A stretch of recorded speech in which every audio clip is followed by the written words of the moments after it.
और आज की इस वीडियो में हम लोग डिस्कस करेंगे यूथ बुक के जो है UP triple S C VDO के जनरल अवेयरनेस यानी कि चैप्टर वाइज सॉल्व पेपर का। और इसमें हम देखेंगे UP triple S C VDO के एग्जाम्स के पेपर का। ठीक है, इसमें अगर हम बात करें तो सम्मिलित ग्राम पंचायत अधिकारी, ग्राम विकास अधिकारी, समाज कल्याण पर्यवेक्षक, प्रयोगात्मक जो परीक्षा जो आई थी एग्जाम का री एग्जाम 2018 का होने वाला है, उससे संबंधित बुक समान जानकारी की अध्यायवार सॉल्व पेपर निकाला गया है। और इसमें 3593 प्लस वस्तुनिष्ठ प्रश्न है, जिसमें नवीनतम पाठ्यक्रम अनुसार जोड़ा गया, यानी कि न्यू जो आया हुआ है, यानी कि जैसे कि पेट 2022 का जो पेपर हुआ उसको भी इसमें लेटेस्ट जो है ऐड किया हुआ है, 2022 वाला भी पेपर।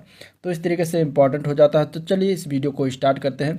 और इसके पहले जो भी अगर हम बात करें तो एक यूथ की ही बुक निकाली गई थी जीके का इसी तरीके से, और वो मैंने कराया हुआ है लेखपाल के पेपर में। ठीक है, जो कि चैप्टर वाइज था, सॉल्व पेपर था, और ये प्रीवियस ईयर का ही क्वेश्चन था। तो लगभग इसमें और उसमें कोई ज़्यादा फर्क नहीं, बस इसमें जो है एक दो पेपर खासकर 2022 का जोड़ दिया गया है, जो कि वही एडिशनल हो जाता है। बाकी सारे के सारे सेम टू सेम डिक्टो हैं। तो आप देखना चाहें तो उसको कंप्लीट देख सकते हैं, हालांकि मैं ये करा रहा हूँ। चलिए विषय सूची की बात करते हैं।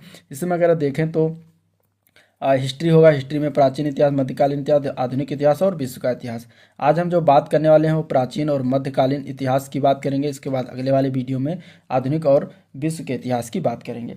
तो ये वीडियो होगा। इसके अलावा इसमें और क्या क्या है तो भारतीय संविधान और राज्य व्यवस्था, इसके बाद भूगोल, उसमें विश्व भूगोल और भारत का भूगोल आएगा।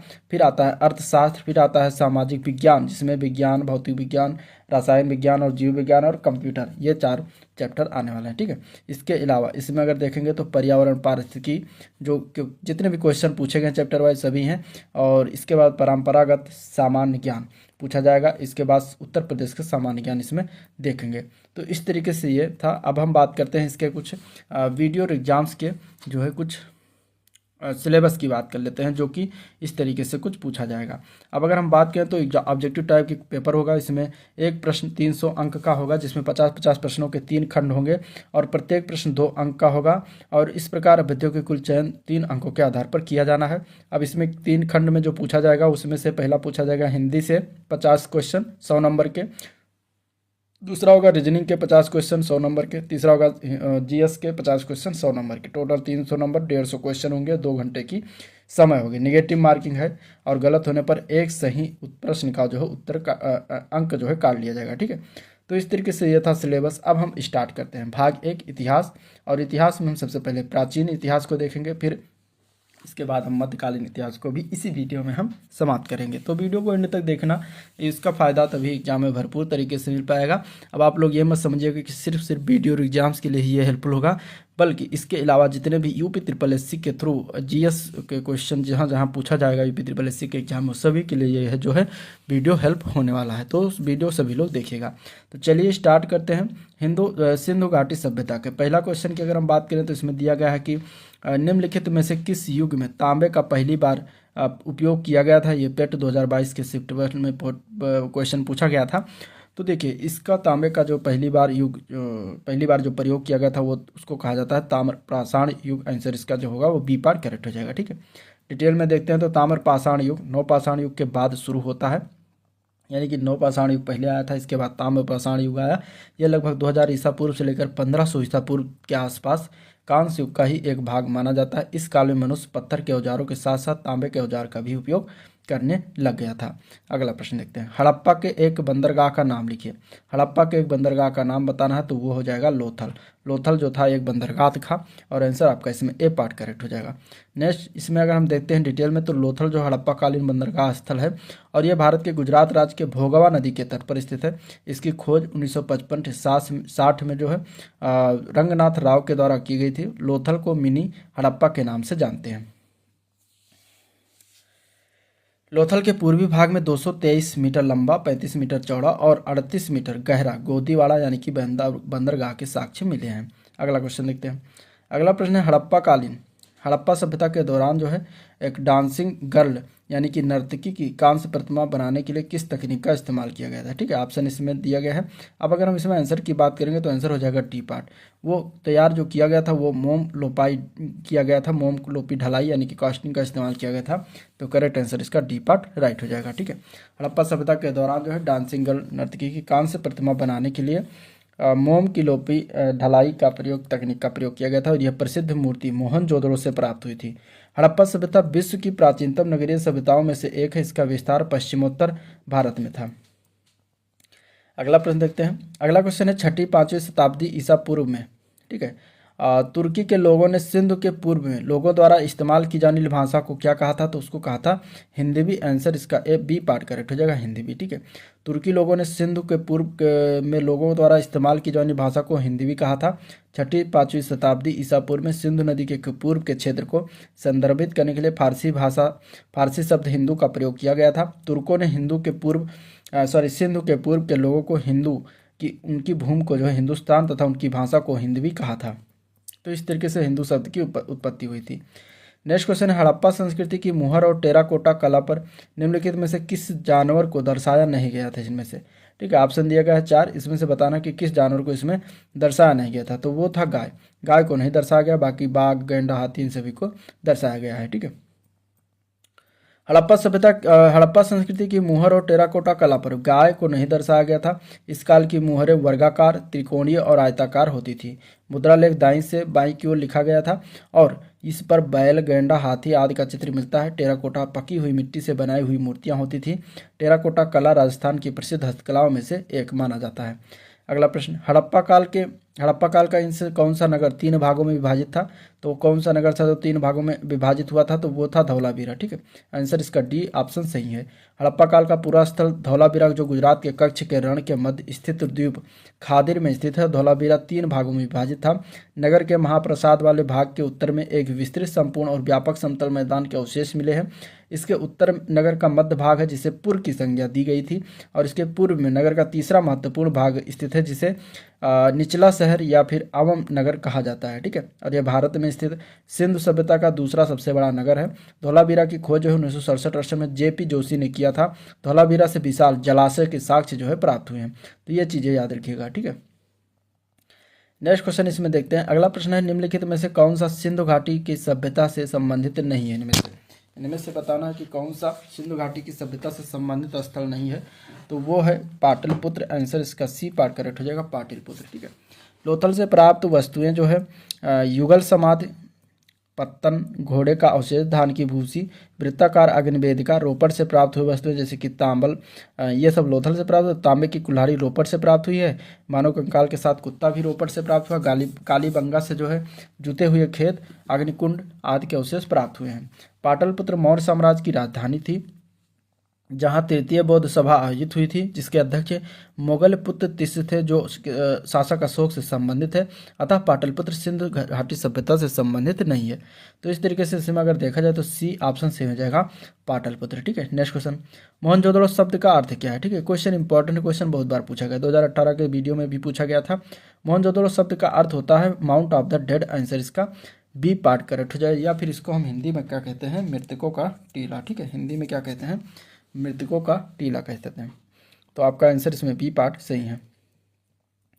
अब इसमें देखते हैं डिटेल में। सिंधु घाटी सभ्यता जो थी एक नगरीय सभ्यता थी और इसमें मोहनजोदड़ो सिंधु घाटी सभ्यता का एक प्रमुख नगर था। यह पाकिस्तान के सिंध प्रांत के लरकाना जिले में सिंधु नदी के दाहिने तट पर स्थित था। मोहनजोदड़ो शब्द का अभिप्राय जो होता है मृतकों का टीला या फिर माउंट ऑफ द डेड, इसको इंग्लिश में कहते हैं। सिंधु घाटी सभ्यता में प्राप्त वृहत स्नानागार मोहनजोदड़ो नगर से ही प्राप्त हुआ था जिसके मध्य स्थित स्नान कुंड लगभग 7 मीटर चौड़ा, 11 मीटर लंबा और 2.4 मीटर गहरा है। सिंधु घाटी सभ्यता की लिपि जो थी वो भाव चित्रात्मक है और यह लिपि दाएं से बाएं की ओर लिखी जाती है, यानी इधर से इधर, दाएं से बाएं की ओर लिखी जाती थी। नेक्स्ट क्वेश्चन, सिंधु घाटी सभ्यता के बारे में इनमें से कौन सा कथन जो है सत्य है? अब ऑप्शन दिया गया है। सिंधु के लोग कपास का उत्पादन करने वाले पहले थे। उन्होंने लकड़ी के बक्से में अनाज भंडारित किया। सिंधु घाटी सभ्यता पंजाब, सिंध, बलूचिस्तान, गुजरात, राजस्थान, पश्चिम बंगाल के कुछ हिस्सों को कवर करती है। सिंधु के लोग कुत्ते, बिल्ली, घोड़े को बड़े पैमाने पर पालते हैं। इसमें से बताना कौन सा कथन जो है सही है, ठीक है, सिंधु घाटी सभ्यता के बारे में। तो इसमें अगर हम बात करेंगे तो ए ऑप्शन सही है। सिंधु के लोग जो है कपास का उत्पादन करने वाले पहले थे। तो ऑप्शन इसमें ए पार्ट सही हो जाएगा। अब क्यों, इसमें देखते हैं, ठीक है। इसको डिटेल में थोड़ा देख लेते हैं। मोहनजोदड़ो एवं अन्य स्थानों पर जो है पाए गए सूती वस्त्रों के रेशे से जो है इस बात का पता चला है कि कपास की खेती भी की जाती थी। और इस सभ्यता के परिपक्वता के चरण से कम 2000 वर्ष पहले मेहरगढ़पुरा स्थल पर कपास के अवशेष प्राप्त हुए हैं। सर्वप्रथम यहीं के निवासियों ने कपास की खेती प्रारंभ किया था और ऐतिहासिक काल में मेसोपोटामिया के कपास के लिए जो है सिंधु शब्द का प्रयोग किया जाने लगा तथा यूनानियों ने इसे हिंडन कहा है, जो सिंधु का ही रूपांतरण है। ठीक है। हड़प्पाई लोगों को कुल 9 फसलें ज्ञात थी, जिसमें गेहूं की 3 किस्में, जौ की 2 किस्में, कपास, खजूर, तरबूज, मटर, राई, सरसों और तिल। सिंधु सभ्यता के लोग अनाज को रखने के लिए मिट्टी के बने बड़े बर्तनों का प्रयोग करते थे और पश्चिम बंगाल में सिंधु घाटी सभ्यता का कोई प्रमाण नहीं मिले हैं। ठीक है, इसलिए जो इसमें पश्चिम बंगाल ऑप्शन में दिया गया था, इसलिए गलत हो जाएगा। यद्यप घोड़े का प्रमाण प्राप्त होता है, परंतु घोड़े को बड़े पैमाने पर पालने का प्रमाण नहीं मिलते हैं। तो इस तरीके से केवल ए पार्ट ही सही है। अगला प्रश्न, हड़प्पा सभ्यता के एक हिस्से लोथल की खुदाई किसकी खोज जो है किसके द्वारा की गई थी? ठीक है, ऑप्शन इसमें दिया गया है, ऑप्शन देख लीजिए। लोथल की खुदाई की खोज जो है किसके द्वारा किया गया था, ये बताना है। ठीक है, अब इसमें अगर हम आंसर की बात करेंगे तो आंसर क्या हो जाएगा? आंसर हो जाएगा सी पार्ट। ठीक है, तो आंसर की अगर हम बात करें तो लोथल सिंधु सभ्यता का एक प्रमुख स्थल है और लोथल का टीला महमदाबाद गुजरात के जिले में सरगवल नामक ग्राम में भोगवा नदी के तट पर स्थित है। 1955-60 के मध्य S.R. राव के निर्देशन में वहां खुदाई की गई थी। यहाँ के नगर 2 भागों में विभाजित थे। पहला था दुर्ग, जिसको गढ़ी कहते हैं, तथा निचला नगर। संपूर्ण बस्ती एक ही प्राचीर से घिरी थी और लोथल से मनका बनाने का कारखाना, गोदीवाड़ा धान के साक्ष्य और अग्निकुंड के साक्ष्य भी प्राप्त हुए हैं। नेक्स्ट क्वेश्चन है, सिंधु सभ्यता में घोड़े की अस्थियों का अवशेष कहाँ मिला है? तो ये मिला है सुरकोटदा में। आंसर इसका डी पार्ट राइट है। ठीक है, सुरकोटदा या फिर सुरकोटदा ये गुजरात के कच्छ जिले में स्थित है। यहाँ घोड़े की अस्थियां तथा कब्रगाह के अवशेष प्राप्त हुए। सुरकोटदा से समाधान की एक नई विधि कलश समाधान का उदाहरण प्राप्त हुआ है। लोथल से घोड़ों की लग मृण मूर्तियों के अवशेष प्राप्त हुए हैं। तो इतने सारे क्वेश्चन जो है सिंधु घाटी सभ्यता से पूछा गया था, जिसको हम लोगों ने देखा। ठीक है, अब हम दूसरा चैप्टर देखते हैं, वैदिक सभ्यता। उपनयन समारोह से क्या तात्पर्य है, ये बताना है। ठीक है, उपनयन समारोह की अगर हम बात करेंगे तो ये होता है बच्चे को पवित्र जनेऊ धारण कराया जाता है, उसको उपनयन समारोह कहते हैं। ऑप्शन सी पार्ट इसका राइट है। उपनयन संस्कार को जो है यज्ञोपवीत संस्कार के नाम से जानते हैं और इसमें बच्चे को जो है पवित्र जनेऊ धारण कराया जाता है। इसमें जो है 3 धागे होते थे, जिन्हें सत, रज और तम का प्रतीक माना जाता है। प्राचीन समय से आज के समय में जो है इस संस्कार स्वरूप जो है बिल्कुल बदल चुका है। अब पहले इस संस्कार को जो है शुद्धिकरण संस्कार के रूप में जानते थे, जिसके उपरांत शिष्य गुरु के साथ जो है आश्रम में रहकर शिक्षा ग्रहण करते थे। इस संस्कार के उपरांत बालकों को द्विज कहा जाता था। पहले यह अनिवार्य नहीं था, परंतु कर्म कांडों में इसे अनिवार्य कर दिया गया है तथा सामान्यतः जो है विवाह पूर्व जो है कराया जाने लगा। ठीक है, सत्यमेव जयते महावाक्य जो है कहाँ से उद्धृत है, ये कहाँ से लिया गया है सत्यमेव जयते? तो ये लिया गया है मुंडको उपनिषद से। आंसर इसका क्या हो जाएगा? सी पार्ट हो जाएगा। और इसी उपनिषद में यज्ञ की तुलना टूटी नाव से की गई है। मुंडको उपनिषद जो है ये अर्थव्यर्थ से संबंधित है।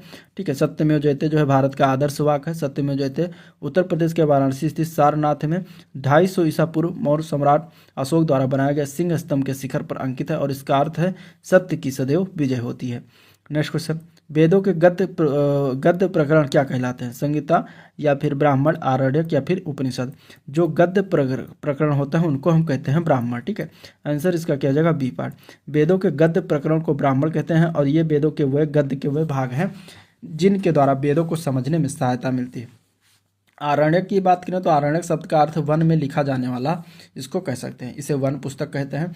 इन्हें जंगलों में रहने वाले सन्यासियों और छात्रों के द्वारा लिखा गया था। ठीक है, उपनिषद जो है उपनिषद शब्द ब्रह्म विद्या या फिर आत्म विद्या का प्रकाशक है। उपनिषद शब्द जो है 3 शब्द उप, नि और सद के संयोजन से बना है। उप यानी कि निकट, नि यानी कि श्रद्धा और सद मीन्स बैठना। अतः उपनिषद शब्द का अर्थ हुआ शिष्य का गुरु के निकट उपदेश प्राप्ति के लिए श्रद्धा पूर्वक परमत्व का जो है गुण उपदेश सुनने के लिए बैठना। ये वेदों के अंतिम भाग हैं, उन्हें वेदांत भी कहते हैं। अगला प्रश्न, निम्नलिखित में से कौन सा ज्ञान सिद्धांत पर बल देता है? तो इनमें से अगर देखा जाए तो वो उपनिषद है। आंसर इसका डी पार्ट राइट हो जाएगा। ठीक है, उपनिषद जो है हिंदू धर्म का महत्वपूर्ण श्रुति ग्रंथ है। यह वैदिक वाग्मय के अभिन्न भाग है। इसमें परमेश्वर, परमात्मा, ब्रह्मा और आत्मा के स्वभाव और संबंध का बहुत ही दार्शनिक और ज्ञानपूर्ण वर्णन किया गया है। दुनिया के कई दार्शनिक उपनिषद को सबसे अच्छा ज्ञानकोश मानते हैं। ये संस्कृत से जुड़े हैं। 17वीं सदी में दाराशिकोह ने उपनिषदों का अनुवाद जो है सिर अकबर के नाम से किया था। अगला प्रश्न है, ऋग्वेद में निम्नलिखित में से किस देवता की सर्वाधिक महत्व का वर्णन किया गया है? तो वो है इंद्र देवता। आंसर इसका बी पार्ट राइट है। ठीक है, ऋग्वेद जो है प्राचीनतम वेद है, जिसमें 10 मंडल, 1028 सूक्त और 10,580 ऋचाएँ हैं। और ऋग्वेद के पढ़ने वाले ऋषियों को ह्रोत यानी होता कहते हैं। इसमें सर्वाधिक वर्णन इंद्र का है। इंद्र के लिए 250 तथा अग्नि के लिए 200 ऋचाओं की रचना की गई है। इंद्र को वृत्तासुरहंता, पुरभिद, पुरंदर, सोमापा, मधवान आदि के नामों से उद्घोषित किया गया है। ठीक है, तो इस तरीके से ये चीज़ें होगी। नेक्स्ट क्वेश्चन देखते हैं। अगले प्रश्न में बताना है प्राचीनतम वेद कौन सा है? तो इसमें से आंसर हो जाएगा ए पार्ट ऋग्वेद। ठीक है, ऋग्वेद जो है सबसे आर्यों का सबसे प्राचीन ग्रंथ है और इसकी रचना संभवतः सप्त सैंदो प्रदेश में हुई थी। इसके वेदों का संकलन महर्षि कृष्णद्वैपायन यानी कि वेदव्यास ने किया था। ऋग्वेद के काल में संबंध में जो है विद्वानों में मतभेद है। बाल गंगाधर तिलक वैदिक सभ्यता का आरंभ 6000 ईसा पूर्व मानते हैं, जबकि याकोबी 4500 ईसा पूर्व से 2500 ईसा पूर्व। मैक्स मूलर का मत है कि ऋग संहिताओं का काल 1200 ईसा पूर्व से 1000 ईसा पूर्व तक था। नेक्स्ट क्वेश्चन, अगला प्रश्न है, निम्नलिखित में से किस भारतीय पुरातन ग्रंथ में अपराध और अपराधी का जिक्र आता है? तो ये है अर्थशास्त्र, मनुस्मृति, न्याय मीमांसा, तीनों में आता है। तो करेक्ट आंसर डी पार्ट जाएगा, उपरोक्त सभी। ठीक है, अर्थशास्त्र, मनुस्मृति और न्याय मीमांसा ग्रंथों में अपराध और अपराधी का जिक्र आता है। और अर्थशास्त्र कौटिल्य द्वारा रचित ग्रंथ है, जिसमें राजा के कर्तव्य, विस्तृत कर्म प्रणाली तथा सामाजिक स्थिति पर प्रकाश डाला गया है। मनुस्मृति हिंदू धर्म का सबसे प्रधान ग्रंथ है। ऋग्वेद में मनु को मानव जाति का पिता कहा गया है। शतपथ ब्राह्मण और तैत्तिरीय ब्राह्मण के कौन से ब्राह्मण के मूल पाठ हैं ये बताना है। तो ये यजुर्वेद के मूल पाठ हैं, ब्राह्मण मूल पाठ हैं। तो आंसर इसका डी पार्ट करेक्ट हो जाएगा, यजुर्वेद। ठीक है, वेद और उनके ब्राह्मण देख लीजिए एक बार। और यह ऋग्वेद के ऐतरेय ब्राह्मण और कौशिकी ब्राह्मण, दो ब्राह्मण हैं ऋग्वेद के। शुक्ल यजुर्वेद के शतपथ ब्राह्मण और कृष्ण यजुर्वेद के तैत्तिरीय ब्राह्मण हैं। सामवेद के पंचविश ब्राह्मण या जैमिनीय जिसको कह सकते हैं। अथर्ववेद के गोपद ब्राह्मण हैं। तो इस तरीके से यह ब्राह्मण याद रखिएगा, कोई भी पूछा जा सकता है। ठीक है, अगला प्रश्न देखते हैं। ऋग्वेद में निहित गायत्री मंत्र जो है किस देवता को समर्पित है ये बताना है। ठीक है, तो वो है सावित्री देवता को समर्पित। आंसर इसका डी पार्ट करेक्ट हो जाएगा। ठीक है, गायत्री मंत्र जो है सावित्री देवता को समर्पित है। अब इसमें अगर हम बात करें तो ऋग्वेद के तीसरे मंडल में निहित गायत्री मंत्र जो है सावित्री यानी कि सावित्री देवता को समर्पित है। और इस मंडल की रचना जो है विश्वामित्र ने की थी। ऋग्वेद में कुल 10 मंडल हैं। ऋग्वेद के 2 से 7 तक जो है के मंडल सबसे पुराने माने जाते हैं। जब सूर्य चमकने लगता है तब उसे सविता कहा जाता है और यह आकाश का देवता होता है। नेक्स्ट क्वेश्चन है, सर्वाधिक प्राचीन पुराण कौन सा है? सर्वाधिक प्राचीन पुराण की अगर हम बात करेंगे तो इसमें से हो जाएगा मत्स्य पुराण को सर्वाधिक प्राचीन मानते हैं। ऑप्शन इसका ए पार्ट करेक्ट हो जाएगा। भारतीय ऐतिहासिक कथाओं का सबसे अच्छा क्रमबद्ध विवरण जो है पुराणों में मिलता है, जिसकी संख्या 18 है। और पुराणों का शाब्दिक अर्थ है प्राचीन आख्यान और इसका संकलन महर्षि वेदव्यास ने किया, जिसमें से 5 मत्स्य हैं। 5 हैं मत्स्य, वायु, विष्णु, ब्रह्म और भागवत पुराण सबसे प्रमुख आते हैं। पुराणों में मत्स्य पुराण सबसे प्राचीन है और इसके अलावा पुराण संभवतः 3री व 4थी सदी में जो है लिखे गए थे। ठीक है, नेक्स्ट क्वेश्चन देखते हैं। अगला प्रश्न इसमें देखते हैं तो दिया गया है कि निम्नलिखित में से कौन सा उपवेद नहीं है इनमें से। उपवेद की अगर हम बात करेंगे तो इसमें आंसर क्या हो जाएगा? धनुर्वेद, शस्त्र शास्त्र, आयुर्वेद और योगवेद। इसमें से उपवेद की बात करा, कौन सा उपवेद नहीं है? तो ऑप्शन इसका क्या हो जाएगा? ऑप्शन इसका हो जाएगा डी पार्ट। योग वेद जो है वो उपवेद के अंतर्गत नहीं आता। आंसर इसका डी पार्ट करेक्ट हो जाएगा। ठीक है, योग वेद जो है उपवेद के अंतर्गत नहीं आता। अब इसमें देखिए, उपवेद वेद से संबंधित माने जाते हैं। उपवेदों की संख्या 4 है। आयुर्वेद, गंधर्व वेद, धनुर्वेद और शिल्प वेद। ठीक है, जिसको हम स्थापत्य वेद भी कहते हैं, शिल्प वेद को। जबकि योग वेद उपवेद नहीं होता। धनुर्वेद जो है यजुर्वेद का उपवेद है। आयुर्वेद ऋग्वेद का उपवेद है। गंधर्व वेद सामवेद का उपवेद है और शिल्प वेद अथर्ववेद का उपवेद है। तो 4 वेद हैं, 4 वेद के 4 उपवेद हैं। ठीक है, नेक्स्ट क्वेश्चन। वैदिक वेद, वैदिक देवता इंद्र किसके देवता हैं? तो इसमें से अगर देखा जाए तो वर्षा और चक्रवात के देवता हैं। आंसर इसका सी पार्ट करेक्ट हो जाएगा। ठीक है, जो कि आज भी हैं। नेक्स्ट इसमें देखते हैं तो ऋग्वैदिक लोग जो है प्राकृतिक शक्तियों का मानवीकरण कर उसकी पूजा करते थे और देवों की पूजा की प्रधान विधि थी स्तुति पाठ करना एवं यज्ञ में बल चढ़ाना। प्रारंभ में आर्यों के प्रमुख देवता वरुण थे, लेकिन ऋग्वेद के रचना काल तक इंद्र सर्वप्रमुख देवता हो गए। इंद्र युद्ध का देवता, दुर्गों को तोड़ने वाला यानी कि पुरंदर जिसको कहा गया, तथा वर्षा व चक्रवात के देवता माने जाते हैं। ऋग्वेद में इंद्र के लिए 250 ऋचाओं की रचना की गई है। तो ये हो गया वैदिक सभ्यता। अब तीसरा चैप्टर आता है महाजनपद काल। ठीक है, महाजनपद काल की अगर हम बात करेंगे तो इसमें आंसर किस तरीके से पूछेंगे इसको हम देखते हैं। तो अगला क्वेश्चन है, राजा बिंबिसार के दरबार में उस प्रसिद्ध चिकित्सक का नाम क्या था जो भगवान बुद्ध के निजी चिकित्सक थे। ठीक है, और वो राजा बिंबिसार के दरबार में रहते थे, तो उनका नाम था जीवक। आंसर इसका जो हो जाएगा सी पार्ट सही है। ठीक है, अब इनके बारे में डिटेल में देखते हैं। तो बिंबिसार जो थे वो हर्यक वंश के संस्थापक थे और वो जो है बौद्ध धर्म का अनुयायी था, और इसके दरबार में जो है प्रसिद्ध चिकित्सक जीवक रहते थे, जिन्होंने भगवान बुद्ध का निजी चिकित्सक के रूप में उनकी सेवा के लिए भेजा गया। अर्थात अजात शत्रु पूर्वी भारत में मगध के हर्यक वंश का एक राजा था और वो जो है बिंबिसार का पुत्र था। ठीक है, तो ये बातें हो गई जो कि ये पूछा गया था। महाजनपद काल से क्वेश्चन आया अभी तक यूपी SSC आयोग ने पूछा है। अब आगे हम बात करेंगे जैन और बौद्ध धर्म, इससे संबंधित क्वेश्चन बहुत बनते हैं, तो इसको बारे में देखते हैं। ठीक है, तो जैन धर्म का सबसे महत्वपूर्ण मौलिक सिद्धांत क्या है? ठीक है, कर्म, अहिंसा, वैराग्य या फिर निष्ठा, इनमें से बताना है। तो इसका राइट आंसर क्या होगा? ऑप्शन इसका बी सही है। ठीक है, जैन धर्म का सबसे मौलिक सिद्धांत जो है महत्वपूर्ण वो है अहिंसा, और गांधी जी भी जो है अहिंसा के पुजारी थे। तो जैन धर्म का मौलिक सिद्धांत भी है, तो आंसर बी पार्ट करेक्ट हो जाएगा। अब अहिंसा जो है जैन धर्म के 5 सिद्धांतों में से सबसे मौलिक है, और भगवान महावीर ने भी अहिंसा को प्रमुख स्थान दिया था। अहिंसा परमो धर्म, ठीक है, ये कहा जाता है। और जैन धर्म के 5 सिद्धांत कौन कौन से? तो पहला है अहिंसा, यानी कि जीवों को चोट न पहुंचाना। दूसरा है सत्य, यानी कि झूठ न बोलना। तीसरा है अस्तेय, यानी कि चोरी न करना। चौथा है अपरिग्रह, यानी कि संपत्ति का संचय न करना। ठीक है, और पांचवा है ब्रह्मचर्य, यानी किसी स्त्री से संसर्ग की मनाही है इसमें। तो इस तरीके से ये 5 जो है सिद्धांत हैं जैन धर्म के। अगला प्रश्न देखते हैं। अगला क्वेश्चन है, गौतम बुद्ध को ज्ञान किस नदी के तट पर प्राप्त हुआ था? तो देखिए इंपॉर्टेंट क्वेश्चन है। अगर हम बात करें 2022 के पेट में पूछा गया, तो निरंजना नदी के तट पर ज्ञान प्राप्त हुआ था गौतम बुद्ध को। तो राइट आंसर इसका डी पार्ट ऑप्शन सही है।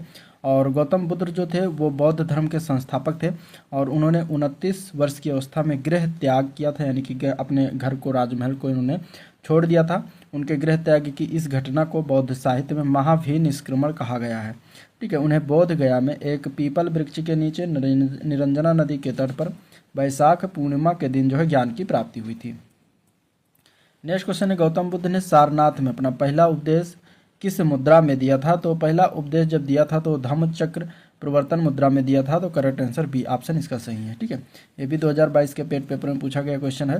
तो गौतम बुद्ध ने सारनाथ में अपना पहला उपदेश धम्म चक्र प्रवर्तन मुद्रा में दिया था।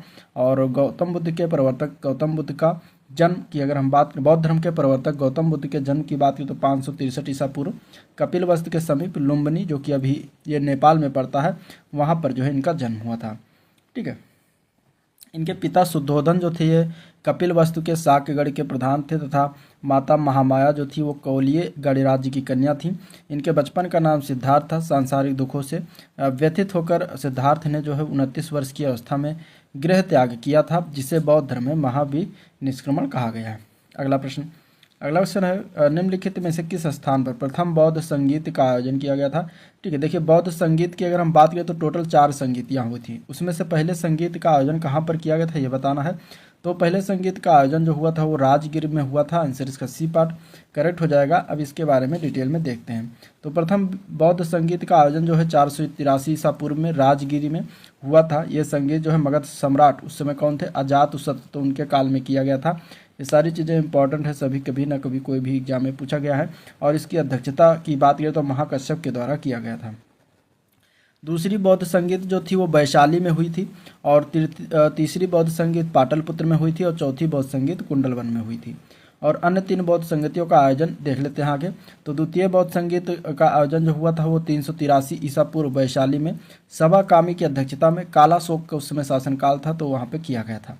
तीसरी बौद्ध संगीत 250 से 251 ईसा पूर्व में हुआ था, पाटलिपुत्र में हुआ था, और उसके अध्यक्ष थे मोगलपुत्र तीस। ठीक है, और किसका शासनकाल था? तो सम्राट अशोक का शासनकाल था, तब तीसरी बौद्ध संगीत हुई थी। ठीक है, चौथी बौद्ध संगीत जो हुई थी वो प्रथम शताब्दी ईस्वी में कुंडलवन, यानी कि जो अभी कश्मीर में है, और वसुमित्र उसके अध्यक्ष थे, और कनिष्क का काल था तो उस समय किया गया था। ये चारों संगीत के बारे में चार बातें याद होनी चाहिए आपको एग्जाम पॉइंट ऑफ व्यू से। ठीक है, नेक्स्ट क्वेश्चन। अगला प्रश्न है, 6ठी शताब्दी ईसा पूर्व में जैन और बौद्ध धर्म ग्रंथों में कितने महाजनपदों का उल्लेख किया गया है? तो देखिए इसमें उल्लेख किया गया था टोटल 16 महाजनपदों का। आंसर इसका हो जाएगा बी पार्ट 16। ठीक है, 6ठी शताब्दी ईसा पूर्व में जैन और बौद्ध ग्रंथों में 16 महाजनपदों का उल्लेख किया गया है। बौद्ध ग्रंथ अंगुत्तर निकाय और जैन ग्रंथ भगवती सूत्र में 16 महाजनपदों का जो है उल्लेख किया गया है। ठीक है, अगला प्रश्न है, भगवान बुद्ध की 200 फीट ऊंची प्रतिमा जो है कांस्य की प्रतिमा स्थापित करने का निर्णय कहाँ पर लिया गया है? तो ये निर्णय लिया गया था कुशीनगर में स्थापित करने के लिए। आंसर इसका ये पार्ट करेक्ट है, 2015 के पेपर में पूछा गया है। और ये दिसंबर 2013 में उत्तर प्रदेश के पूर्व मुख्यमंत्री अखिलेश यादव ने मैत्रेयी परियोजना के तहत सबसे ऊंची यानी कि 200 फीट भगवान बुद्ध की कांस्य प्रतिमा उनके महापरिनिर्वाण स्थल कुशीनगर में स्थापित करने का निर्णय लिया गया है। ठीक है, और इस प्रोजेक्ट का पूर्ण संचालन वर्ष 2019 में शुरू कर दिया गया है। अगला प्रश्न है, बुद्ध को महापरिनिर्वाण कहाँ प्राप्त हुआ था? तो अभी ऊपर बताया गया ऊपर क्वेश्चन में कि कुशीनगर में प्राप्त हुआ था। आंसर इसका बी पार्ट करेक्ट हो जाएगा। ठीक है, अब देखिए बौद्ध धर्म, गौतम बुद्ध जो थे वो बौद्ध धर्म के प्रवर्तक थे। इनके जीवन में कुछ घटनाएं हुई जिनके बारे में जान लेते हैं। तो जन्म इनका हुआ लुम्बिनी नेपाल 563 ईसा पूर्व में। गृह त्याग यानी कि घर बार को छोड़ दिया, महाभिनिष्क्रमण कहा गया, और 534 ईसा पूर्व में इन्होंने छोड़ा था। ज्ञान की प्राप्ति हुई बोध गया बिहार। ठीक है, बोध गया बिहार में प्राप्त हुई ज्ञान की, और किसके? निरंजना नदी के तट पर। ठीक है, मृत्यु जब हुई तो उसको महापरिनिर्वाण कहा गया, और कुशीनगर में मृत्यु हुई 483 ईसा पूर्व में। अगला क्वेश्चन, किस स्मारक से जो है गौतम बुद्ध ने दुनिया के लिए बौद्ध धर्म के अपने दिव्य ज्ञान का प्रसार किया था? तो कौन सा स्मारक है, उसका नाम क्या है? तो महाबोधि मंदिर समूह उसका नाम है। करेक्ट आंसर इसका भी पार्ट राइट है। ठीक है, महाबोधि मंदिर बिहार के गया जिले में स्थित है, और इसका निर्माण ईसा पूर्व की 3री शताब्दी में सम्राट अशोक ने करवाया था। वर्तमान मंदिर जो है 5वीं या 6ठी शताब्दी में बनाया गया, जो पूरी तरह ईंटों से निर्मित है। यहीं पर गौतम बुद्ध को वैशाख पूर्णिमा के दिन पीपल वृक्ष के नीचे निरंजना नदी के तट पर ज्ञान की प्राप्ति हुई, और वे बुद्ध कहलाए इसके बाद। और बुद्ध के बनने के पश्चात सर्वप्रथम जो है तपसु और भल्लिक नामक 2 बंजारों को बोध गया में ही जो है बौद्ध धर्म में दीक्षित किया और बौद्ध धर्म का प्रचार किया। महाबोधि मंदिर समूह को जो वर्ष 2002 में यूनेस्को द्वारा विश्व विरासत स्थल में सूची में भी शामिल किया गया है। अगला प्रश्न, गौतम बुद्ध ने जो है कहाँ पे धम्मचक्र प्रवर्तन सूत्र, ठीक है, यानी कि धम्मचक्र प्रवर्तन सूत्र का जो है ये उपदेश कहाँ पर दिया गया था? तो ये सारनाथ में दिया गया है। आंसर इसका डी पार्ट करेक्ट हो जाएगा। ठीक है, अपना प्रथम उपदेश को जो है धर्मचक्र प्रवर्तन उपदेश कहा जाता है, यानी कि गौतम बुद्ध का जो प्रथम उपदेश था। और यह प्रथम उपदेश इन्होंने अपना 5 ब्राह्मणों को सारनाथ उत्तर प्रदेश वाराणसी में दिया था। सारनाथ को ऋषिपत्तनम के नाम से भी जाना जाता है। गौतम बुद्ध ने सर्वाधिक उपदेश कौशल देश की राजधानी श्रावस्ती में दिया था। ठीक है, जो कि वर्तमान में उत्तर प्रदेश का एक जिला है, श्रावस्ती डिस्ट्रिक्ट। अगला प्रश्न, उस स्थान का नाम बताया जहां बौद्धों की मान्यता के अनुसार गौतम बुद्ध ने अपनी मृत्यु के बाद परिनिर्वाण प्राप्त किया था। तो वो स्थान है कुशीनगर। आंसर इसका जो होगा वो बी पार्ट करेक्ट हो जाएगा। गौतम बुद्ध बौद्ध धर्म के प्रवर्तक महात्मा बुद्ध की मृत्यु 80 वर्ष की अवस्था में 483 ईसा पूर्व में कुशीनगर और चुंद यानी कि लोहार के यहाँ जो है शुकर माधव भोजन, ठीक है, ग्रहण करने के बाद जो है हो गई थी, जिसे बौद्ध धर्म में महापरिनिर्वाण कहा गया था। अगला प्रश्न, पाली में बौद्ध ग्रंथों को आमतौर पर त्रिपिटक यानी कि थ्रीफोल्ड बास्केट कहा जाता है। इनमें से कौन सा त्रिपिटकों में से एक नहीं है, ये बताना है। ठीक है, तो अभिधम्म पिटक होता है, सुत्त पिटक भी है, विनय पिटक, ये 3 पिटक हैं जो कि बौद्ध धर्म का त्रिपिटक यानी कि थ्रीफोल्ड बास्केट कहा जाता है। लेकिन उपशाखा पिटक इनमें से नहीं है, तो आपका ऑप्शन इसमें सी सही हो जाएगा। ठीक है, नेक्स्ट क्वेश्चन, त्रिपिटक निम्नलिखित में से किससे संबंधित है? तो बौद्ध धर्म से संबंधित है। आंसर इसका बी पार्ट हो जाएगा। और पाली यानी कि त्रिपिटक शाब्दिक अर्थ होता है 3 पिटारी, यानी बौद्ध धर्म का प्रमुख ग्रंथ है, जिसे सभी बौद्ध संप्रदाय यानी कि महायान, थेरवाद, वज्रयान और मूल सर्वास्तिवाद, ये सारे जो बौद्ध धर्म के जो है संप्रदाय हैं तो वो सभी मानते हैं। ठीक है, और ये जो है बौद्ध धर्म के प्राचीनतम ग्रंथ हैं जिनमें भगवान बुद्ध के उपदेश संग्रहित किए गए हैं। और ये ग्रंथ जो है पाली भाषा में लिखा गया है और विभिन्न भाषाओं में अनुवादित है। अगला क्वेश्चन देखते हैं, ज्ञान प्राप्त करने के बाद गौतम बुद्ध को जो है किस रूप में जाना जाने लगा? तो उन्हें जो है बुद्ध के रूप में जाना जाने लगा। तो आंसर इसका बी पार्ट करेक्ट हो जाएगा। ठीक है, बोध गया महाबोधि वृक्ष यानी कि पीपल के नीचे कई वर्षों तक कठिन तपस्या और कठोर साधना कर ज्ञान की प्राप्ति की थी बिहार में, बोध गया में। और ज्ञान प्राप्त करने के बाद सिद्धार्थ को जो है गौतम बुद्ध के नाम से और तथागत के रूप में जो है जाना जाने लगा। नेक्स्ट क्वेश्चन, बोध गया एक महत्वपूर्ण तीर्थ स्थल तीर्थ केंद्र क्यों है? ठीक है, बोध गया क्योंकि यहाँ गौतम बुद्ध पैदा हुए थे। गलत है। ठीक है, गौतम बुद्ध यहाँ नहीं, लुम्बिनी में पैदा हुए थे। क्योंकि गौतम बुद्ध ने यहाँ ज्ञान प्राप्त किया था। क्योंकि गौतम बुद्ध ने ज्ञान प्राप्त करने के बाद यहाँ अपना पहला उपदेश दिया था। क्योंकि गौतम बुद्ध ने यहाँ निर्वाण प्राप्त किया था। इसमें से बताना है कौन ऑप्शन बोध गया के बारे में सही है। ठीक है, तो ऑप्शन की अगर हम बात करेंगे तो ज्ञान प्राप्ति हुई थी इनको यहाँ पे बोध गया में, तो आपका आंसर इसमें बी पार्ट सही हो जाएगा। ठीक है, बौद्ध धर्म के संस्थापक जो थे वो गौतम बुद्ध थे और इनका जन्म 563 ईसा पूर्व में कपिलवस्तु के लुम्बिनी नामक स्थान पर हुआ था।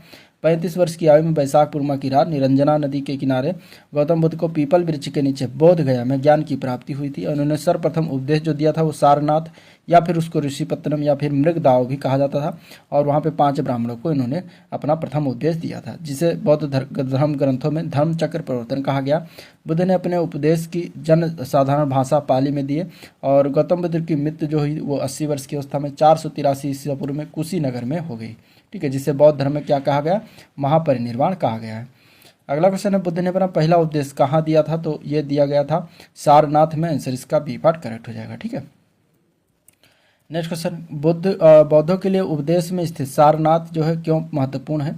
तो सारनाथ की अगर हम बात करेंगे तो वहाँ पे प्रथम उपदेश दिया गया था बुद्ध के द्वारा, तो आपका आंसर इसमें हो जाएगा डी पार्ट। ठीक है, नेक्स्ट क्वेश्चन है, मनुष्य जीवन का सर्वोत्तम ध्येय है कैवल्य, जिसका अर्थ क्या है? तो कैवल्य का अर्थ होता है इच्छाओं पर विजय प्राप्त करना, जो कि सी पार्ट में दिया गया है, तो ऑप्शन इसका सी पार्ट करेक्ट हो जाएगा। ठीक है, इच्छाओं पर विजय प्राप्त करना, ये इसका अर्थ होता है कैवल्य का। और कैवल्य अर्थात ब्रह्म विद्या का वह ज्ञान जो संशय रहित और स्थायी हो या विवेक उत्पन्न होने पर औपाधिक दुख सुख संसार अहंकार प्रारब्ध कर्म और संस्कार के लोभ हो जाने से आत्मा के चित्त स्वरूप होकर आवागमन से मुक्त हो जाने की स्थिति को कैवल्य कहते हैं। अगला प्रश्न है, 24वें जैन तीर्थंकर या अंतिम तीर्थंकर कौन थे? ठीक है, इसमें से बताना है 24वें या अंतिम जैन तीर्थंकर कौन थे। ठीक है, तो इसका आंसर क्या हो जाएगा? सी पार्ट हो जाएगा, महावीर स्वामी थे। आंसर इसका सी पार्ट सही है। ठीक है, महावीर स्वामी जो थे वो जैन धर्म के अंतिम एवं 24वें तीर्थंकर थे। अभी तक बुद्ध के बारे में बात हुई, महावीर अब जैन धर्म के बारे में देखेंगे। तो महावीर स्वामी जो से पहले जो है 23वें जो जैन धर्म में हुए 23 तीर्थंकर हुए जैन धर्म। ठीक है, महावीर स्वामी के पहले। और जैन धर्म के प्रथम जो तीर्थंकर थे उनका नाम था ऋषभदेव। ठीक है, और महावीर स्वामी ज्ञान की प्राप्ति के बाद महावीर कहलाए, जिसका अर्थ होता है अपनी साधना में अतुल्य पराक्रम दिखाना। 23वें तीर्थंकर जो थे पार्श्वनाथ, उन्होंने 4 महाव्रत दिया, सत्य अहिंसा अस्तेय और अपरिग्रह। और इसमें 5वां जो है महावीर स्वामी के द्वारा ब्रह्मचर्य जोड़ा गया, जो इसमें अब इस तरीके से 5 जो है क्या हो गया? महाव्रत हो गया। ठीक है, सत्य अहिंसा अस्तेय अपरिग्रह ये पार्श्वनाथ के द्वारा दिया गया और महावीर स्वामी ने इसमें ब्रह्मचर्य जोड़ दिया, तो इस तरीके से 5 महाव्रत हो गए। नेक्स्ट क्वेश्चन, पहले जैन तीर्थंकर कौन थे? तो अभी बात हुई, ऋषभदेव उनका नाम था। आंसर इसका बी पार्ट करेक्ट हो जाएगा। ठीक है, जैन धर्म में कुल 24 तीर्थंकर हुए, जिनमें पहले ऋषभदेव, दूसरे अजितनाथ, 22वें अरिष्टनेम और 23वें पार्श्वनाथ व 24वें महावीर थे। सब नहीं, लेकिन ये इतने नाम जो दिए गए हैं, पहला, दूसरा, 22, 23, 24, जरूर इनसे क्वेश्चन पूछा जाता, तो ये तो आपको पता होना चाहिए। ऋषभदेव एवं अरिष्टनेम का उल्लेख जो है ऋग्वेद में भी मिलता है और अजितनाथ का उल्लेख यजुर्वेद में मिलता है, और इस धर्म के महात्माओं की उपाधि जो है तीर्थंकर इनको कहा गया है। अगला प्रश्न, जैन धर्म में 3 रत्न दिए जाते हैं और उन्हें निर्वाण का मार्ग कहा जाता है, वह क्या है? तो जो जैन धर्म में 3 रत्न है वो है सही विश्वास, सही ज्ञान और सही आचरण। तो आंसर इसका क्या हो जाएगा? डी पार्ट ऑप्शन सही है। ठीक है, ये 3 रत्न कहा जाते हैं। महावीर के बारे में जान लेते हैं। तो 24वें तीर्थंकर और अंतिम तीर्थंकर हुए थे। इनका जन्म 540 ईसा पूर्व में कुंडग्राम जो कि वैशाली में पड़ता है, तो वहाँ पर हुआ था। महावीर स्वामी ने अपने उपदेश जो है प्राकृत यानी कि अर्ध मागधी भाषा में दिए थे। ठीक है, लेकिन गौतम बुद्ध ने अपना उपदेश किस भाषा में दिए थे? तो पाली भाषा में दिए थे। दोनों में डिफरेंस है, थोड़ा सा याद रखिएगा। जैन धर्म के निर्माण की प्राप्ति के लिए त्रिरत्न का अनुशीलन आवश्यक है, जिसमें त्रिरत्न कौन कौन से हैं? पहला है सम्यक दर्शन, जिसको कहते हैं सही विश्वास। दूसरा है सम्यक ज्ञान, जिसको कहते हैं सही ज्ञान। तीसरा है सम्यक आचरण, यानी कि सुख दुख में समभाव आचरण। तो ये 3 प्रकार के रत्न है, जिसको त्रिरत्न कहा जाता है जैन धर्म का। ये जरूर याद रखिएगा। जैन धर्म में ईश्वर की मान्यता नहीं है, इसमें आत्मा की मान्यता की बात कही गई है। और महावीर स्वामी जो है पुनर्जन्म और कर्म बाद में जो विश्वास करते थे। तो इस तरीके से बौद्ध और जैन धर्म के बारे में हो गया। अब हम देखेंगे मौर्य और मौर्योत्तर साम्राज्य। पहला क्वेश्चन अगर देखें तो निम्नलिखित में से कौन सा व्यक्ति है जिनका नाम देवनाम पियदस्सी था? तो ये नाम जो है सम्राट अशोक को कहा जाता है। आंसर इसका जो होगा बी पार्ट करेक्ट हो जाएगा। ठीक है, अशोक जो थे देवनाम त्रियदर्शी भी इनका कहा जाता है। ये बौद्ध धर्म के सबसे प्रतापी राजा थे। उनका शासनकाल 273 ईसा पूर्व से 232 ईसा पूर्व तक रहा था। ठीक है, नेक्स्ट क्वेश्चन, राजा कनिष्क के शासनकाल के दौरान दरबारी चिकित्सक का नाम बताना है, तो उनका नाम था चरक। ठीक है, चरक जो थे वो दरबारी चिकित्सक थे राजा कनिष्क के शासनकाल के दौरान। तो आंसर इसका सी पार्ट करेक्ट हो जाएगा। और वह आयुर्वेद के प्रख्यात विद्वान थे तथा कनिष्क के राज्य वैद्य थे। चरक कृत चरक संहिता जो है औषधि शास्त्र के ऊपर प्राचीनतम रचना है। उल्लेखनीय है कि कनिष्क की राजभाषा में नागार्जुन, पार्श, वसुमित्र, मात्रचेट, संगरक्षक आदि विद्वान निवास करते थे। अगला क्वेश्चन देखते हैं, नगरपालिका प्रशासन की एक विस्तृत प्रणाली की स्थापना के लिए निम्नलिखित में से सबसे प्रसिद्ध राजा का नाम क्या है, तो उनका नाम है चंद्रगुप्त मौर्य। आंसर इसका बी पार्ट करेक्ट हो जाएगा। ठीक है, मौर्य काल में जो है नगरपालिका प्रशासन की विस्तृत प्रणाली की स्थापना का श्रेय जाता है चंद्रगुप्त मौर्य को। नगर शासन के लिए एक सभा होती थी जिसका प्रमुख नागरक अथवा पूर्व मुख्य कहा जाता था। मेगस्थनीज ने पाटलिपुत्र के नगर परिषद की 5 सदस्यों वाली 6 समितियों का भी उल्लेख किया। उनके नाम देख लेते हैं। महत्वपूर्ण तथ्य, प्रथम समिति जो थी औद्योगिक कलाओं कारीगरों का निरीक्षण करती थी। द्वितीय समिति जो विदेशी यात्रियों का भोजन, निवास, चिकित्सा का प्रबंध करती थी। तृतीय समिति जो है जनगणना का हिसाब रखती थी। चतुर्थ समिति जो है नगर के व्यापार वाणिज्य की देखरेख करती थी। पांचवी समिति जो थी वो उद्योग समिति थी जो वस्तुओं के मिलावट को रोकती थी। और छठी समिति जो थी वो कर समिति यानी कि टैक्स की समिति थी जिसका काम क्रय विक्रय की वस्तुओं पर कर वसूलना था। ठीक है, तो इस तरीके से छठी समिति का विशेष रूप से याद होना चाहिए। अगला प्रश्न, कनिष्क के शासनकाल के दौरान निम्नलिखित में से कौन सी बौद्ध संगीत आयोजन की गई थी, तो कनिष्का के शासनकाल के दौरान चौथी बौद्ध संगीत आयोजन हुआ था। आंसर इसका जो होगा वो सी पार्ट हो जाएगा। कहाँ पर हुआ था, तो कुंडल वन। ठीक है, कुंडल वन में किया गया था। कुंडल वन कहाँ है, कश्मीर में। तो वहाँ पे जो है कनिष्का के दौरान चौथी बौद्ध संगीत स्थापना किया गया था। तो अब देखते हैं इसके बारे में। ठीक है, कश्मीर के कुंडल वन में बौद्ध धर्म की चतुर संगीत का आयोजन किया गया था। इसकी अध्यक्षता किसके द्वारा किया गया था, तो प्रसिद्ध बौद्ध विद्वान थे वसुमित्र, उन्होंने किया था। ठीक है, और अश्वघोष इसके उपाध्यक्ष बनाए गए थे। इस संगीत में बौद्ध त्रिपिटकों को प्रमाणिक पाठ तैयार हुए तथा विभाषा शास्त्र आदि बौद्ध ग्रंथों का इसमें संकलन किया गया था। और इस आयोजन का लगभग 500 विद्वान भिक्षुओं ने भाग लिया था इसमें। उल्लेखनीय है कि कनिष्क के समय में ही बौद्ध धर्म स्पष्टता 2 संप्रदाय यानी हीनयान और महायान में जो है विभक्त हो गया था। तो यह कनिष्क के शासनकाल के दौरान ही हुआ था। नेक्स्ट क्वेश्चन, मौर्यकालीन भारत की विवरण वाली इंडिका के लेखक कौन थे, इसका का आंसर हो जाएगा। तो इंडिका के लेखक की अगर हम बात करें तो वो थे मेगस्थनीज। आंसर इसका ए पार्ट करेक्ट हो जाएगा। ठीक है, मेगस्थनीज ने इंडिका बुक लिखी थी। इंडिका बुक है जो कि मेगस्थनीज के द्वारा लिखा गया बुक है।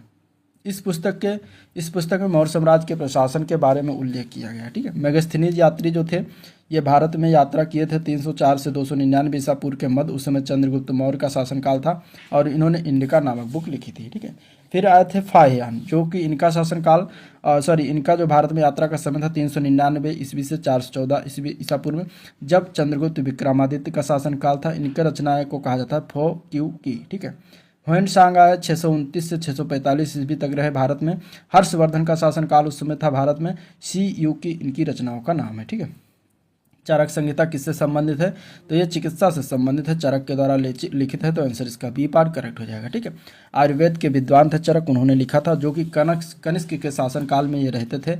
कनिष्क जो था वो कुषाण वंश का शासक था। ठीक है, इसके राज दरबार में रहते थे। तो इस तरीके से आंसर इसका बी पार्ट करेक्ट हो जाएगा। अगला क्वेश्चन, मौर्य अर्थव्यवस्था मुख्य रूप से किस पर निर्भर थी, तो मौर्य जो अर्थव्यवस्था थी वो कृषि पर निर्भर थी। तो आपका आंसर इसमें जो होगा वो ए पार्ट करेक्ट हो जाएगा। ठीक है, कृषि। और इसमें अगर हम बात करें तो इस काल में न केवल कृषि उत्पादन में वृद्धि हुई बल्कि उद्योग, पशुपालन, व्यवसाय, खनिज उत्खनन, व्यापार में अति प्रगति हुई। आर्थिक अर्थव्यवस्था का आधार जो था वो कृषि था। धीरे धीरे व्यापार का महत्व बढ़ने लगा। अर्थव्यवस्था में नई भूमि पर कृषि को जो है प्रोत्साहन देने की बात की गई है। अगला प्रश्न है, अशोक के प्रधान शिलालेखों में सबसे बड़ा शिलालेख कौन सा है, तो वो है 13वां शिलालेख। आंसर इसका सी पार्ट करेक्ट हो जाएगा। ठीक है, अशोक जिनका शासनकाल था 273 से 235 ईसा पूर्व के मध्य, इनके प्रधान शिलालेखों में 13वां शिलालेख जो है सबसे बड़ा है, जिसमें अशोक के शासनकाल के 8वें वर्ष होने वाले कलिंग युद्ध का वर्णन भी इसी शिलालेख में मिलता है। ठीक है, अगला प्रश्न है कि अशोक के आक्रमण के दौरान अशोक के आक्रमण के दौरान कलिंग यानी कि पूर्वी प्रांत, जो कि अब भी आधुनिक में ओडिशा का क्षेत्र समझ सकते हैं, और कलिंग की राजधानी क्या थी? तो कलिंग की राजधानी की अगर हम बात करें तो उसका नाम था तोशाली। आंसर इसका डी पार्ट करेक्ट हो जाएगा। ठीक है, तोशाली था। अशोक के आक्रमण काल के दौरान कलिंग की राजधानी तोशाली थी। अशोक ने अपने राज्याभिषेक के 8 वर्ष बाद अर्थात 9वें वर्ष 261 ईसा पूर्व में कलिंग की विजय की, और इसका उल्लेख 13वें शिलालेख में मिलता है। इसी युद्ध के बाद अशोक ने धम्म विजय की नीति अपनाई थी। अगला प्रश्न है, देवनाम प्रिय किसे दिया गया था? तो देवनाम प्रिय प्रियदर्शी यह अशोक का नाम था, सम्राट। ठीक है, तो आंसर इसका बी पार्ट करेक्ट हो जाएगा। भाभरू अभिलेख में अशोक को प्रियदर्शी, जबकि मास्की अभिलेख में इन्हें बुद्ध शाक भी कहा गया है। तो इस तरीके से ये चीज़ें याद रखिए। रुद्रदामन के जूनागढ़ अभिलेख में भी अशोक का उल्लेख मिलता है, और अशोक को उनके अभिलेखों में सामान्यतः देवनाम प्रिय कहा गया है। अगला प्रश्न, निम्नलिखित में से किनके बीच तक्षशिला शहर स्थित था? तो सिंध और झेलम के बीच स्थित था। आंसर इसका ए पार्ट करेक्ट हो जाएगा। ठीक है, तक्षशिला शहर जो है सिंध और झेलम नदी के बीच स्थित था। तक्षशिला पाकिस्तान के रावलपिंडी जिले में स्थित है, और तक्षशिला प्राचीन काल में गांधार राज्य की राजधानी हुआ करती थी। रामायण के अनुसार भरत ने अपने पुत्र तक्ष के नाम पर इसका नाम तक्षशिला रखा। तक्षशिला प्राचीन काल से शिक्षा के लिए विश्वविख्यात रहा था। यहीं पर तक्षशिला विश्वविद्यालय भी स्थित था। अगला क्वेश्चन है, सम्राट अशोक का कौन सा शिलालेख कलिंग के विजय का उल्लेख मिलता है? तो वो शिलालेख है 13वां। अभी इसके बारे में ऊपर बात हुई। आंसर इसका डी पार्ट करेक्ट हो जाएगा। ठीक है, नेक्स्ट क्वेश्चन देखते हैं। अशोक के सिंह, चतुर्मुख, स्तंभ, शीर्ष, इनमें से किस पर एक स्तंभ पर था? तो इसके अगर हम आंसर की बात करें तो वो सारनाथ में था। आंसर इसका डी पार्ट आंसर सही हो जाएगा। ठीक है, अशोक का सिंह, चतुर्भुज, स्तंभ, शीर्ष सारनाथ से लिया गया है, और इस स्तंभ में 4 सिंह पीठ से पीठ सटाए बैठे हैं। इसे ही भारत सरकार ने राष्ट्रीय चिन्ह के रूप में जो है स्वीकार किया है। नेक्स्ट क्वेश्चन, चंद्रगुप्त मौर्य के किस प्रसिद्ध राजनीतिक सलाहकार को निम्नलिखित में से सभी नामों से जाना जाता था इसके अलावा? यानी कि चाणक्य, विष्णुगुप्त, समुद्रगुप्त, कौटिल्य। तो अगर हम इसमें बात करें तो चाणक्य को ही विष्णुगुप्त कहा जाता है, कौटिल्य भी कहा जाता है। समुद्रगुप्त एक अलग राजा थे, तो आपका आंसर इसमें डी पार्ट हो जाएगा। चाणक्य, विष्णुगुप्त, कौटिल्य से भी एक के ही नाम है। ठीक है, और कौटिल्य को भारतीय राजनीतिक विचारों का जनक माना जाता है। इनके अन्य नाम है विष्णुगुप्त और चाणक्य है। इन्होंने विश्व प्रसिद्ध पुस्तक अर्थशास्त्र की रचना की, जो कि राजनीति, लोक प्रशासन और अर्थशास्त्र की प्रमाणिक जो है पुस्तक है। मौर्य वंश की स्थापना में चाणक्य का महत्वपूर्ण योगदान है। कौटिल्य चंद्रगुप्त का प्रधानमंत्री था। कौटिल्य को भारत का मैकियावेली भी कहा जाता है, जबकि समुद्रगुप्त गुप्त साम्राज्य का महान सम्राट था। इसे भारत का नेपोलियन भी कहते हैं। नेक्स्ट क्वेश्चन देखते हैं। अगला क्वेश्चन है, सम्राट अशोक के शिलालेख में ब्राह्मी लिपि का प्रयोग जो है किसमें नहीं किया गया था? ठीक है, तो वो था शहबाजगढ़ी का शिलालेख, जिसमें ब्राह्मी लिपि का प्रयोग नहीं किया गया है। तो आंसर इसका हो जाएगा बी पार्ट। ब्राह्मी लिपि का प्रयोग किसमें? शहबाजगढ़ी में नहीं किया गया, जो कि एक गांव और ऐतिहासिक स्थल है, और जो कि पाकिस्तान के मर्दान जिले में स्थित है। यह स्थल जो है सम्राट अशोक द्वारा स्थापित शिलालेख के लिए प्रसिद्ध है। इस शिलालेख में खरोष्टी लिपि का प्रयोग किया गया है। 30 जनवरी 2004 में यूनेस्को द्वारा इसे ऐतिहासिक स्थल को विश्व विरासत सूची में शामिल किया गया। और अशोक के सभी अभिलेखों की भाषा क्या है? प्राकृत है। लघु शिलालेख, स्तंभ लेख और गुहा लेख की लिपि क्या है? ब्राह्मी। जबकि वर्तमान में भारत से बाहर पाए गए कुछ शिलालेखों की लिपियाँ भिन्न है, जैसे कि शहबाजगढ़ी और मानसेहरा का अभिलेख खरोष्टी लिपि में लिखित है। तक्षशिला का अभिलेख आर्मेयिक लिपि में लिखित है। सरेकुना यानी कि कांधार अभिलेख यूनानी और आर्मेयिक लिपि में द्विभाषिक है। लग्मान अभिलेख आर्मेयिक लिपि में लिखित है। नेक्स्ट क्वेश्चन, निम्नलिखित में से मौर्य कला का सर्वोत्तम प्रतिमान कौन सा रहा है? इसमें से तो स्तंभ रहा है। आंसर इसका ए पार्ट करेक्ट हो जाएगा। ठीक है, मौर्य कला के विकास भारत में मौर्य साम्राज्य के युग में 4वीं से 2री सदी तक विकास हुआ, और इसमें जो है सारनाथ और कुशीनगर जैसे धार्मिक स्थानों पर स्वरूप में जो है सम्राट अशोक ने इनकी संरचना की है। अगला क्वेश्चन है, निम्नलिखित में से कौन सा अशोक के साम्राज्याधीन नहीं था? इनमें से तो इनमें से अगर देखा तो कश्मीर था, गुर्जर भी था, कर्नाटक था, लेकिन कामरूप नहीं था। ठीक, कामरूप जिसको आज हम असम के नाम से जानते हैं। ठीक है, तो ये नहीं था, तो आपका आंसर टी पार्ट हो जाएगा। कर्नाटक के मास्की अभिलेख तथा दतिया जिला के गुर्जरा अभिलेख से ज्ञात होता है कि अशोक का साम्राज्य कर्नाटक व गुर्जरा तक विस्तृत था। अशोक का कश्मीर पर भी अधिकार था। कल्हड़ की राजतरंगड़ी के अनुसार उन्होंने यहाँ पर श्रीनगर को बसाया। गुर्जर शासन का उज्जैन क्षेत्र में भी अशोक का अधीन रहा। कामरूप जो है असम का पुराना नाम है, यहाँ अशोक का साम्राज्य अधीन नहीं था। बृहस्सांची स्तूप किस काल से संबंधित है? तो ये मौर्य काल से संबंधित है। आंसर इसका डी पार्ट करेक्ट हो जाएगा, मौर्य काल। ठीक है, बृहस्सांची के स्तूप निर्माण सम्राट अशोक ने करवाया था। इसका निर्माण जो है 3री शताब्दी ईसा पूर्व में हुआ था। सांची मध्य प्रदेश की राजधानी भोपाल के निकट रायसेन जिले में स्थित है। अगला प्रश्न, योग दर्शन के प्रवर्तक कौन थे? ठीक है, योग दर्शन के प्रवर्तक की अगर हम बात करेंगे तो महर्षि पतंजलि थे। करेक्ट आंसर इसका सी पार्ट हो जाएगा। ठीक है, महर्षि पतंजलि थे, इनका नाम था गोनारक यानी कि गोनिया। इनका जन्म जो है गोनिया या गोनारक में हुआ। माना जाता है कि वे व्याकरणाचार्य पाणिनि के शिष्य थे। भारतीय दर्शन साहित्य में महर्षि पतंजलि के लिखे 3 ग्रंथ मिलते हैं। पहला है योग सूत्र, दूसरा है महाभाष्य, तीसरा है आयुर्वेद प्रग्रंथ। दी गई जानकारी के अनुसार राजवंश की पहचान करना है। अब इसमें देखिए, पुष्य वंश ने इस राजवंश की स्थापना की थी और उनके प्रभुत्व और दक्षिण में नर्मदा नदी तक फैले थे। ठीक है, और पाटलिपुत्र, अयोध्या और विदिशा शहर शामिल थे। उन्होंने 2 अश्वमेध बलिदान दिए। उन्होंने बैक्ट्रियन राजा डेमेट्रियस को भी हराया। राजवंश का 5वां राजा जो था वो भागभद्र था।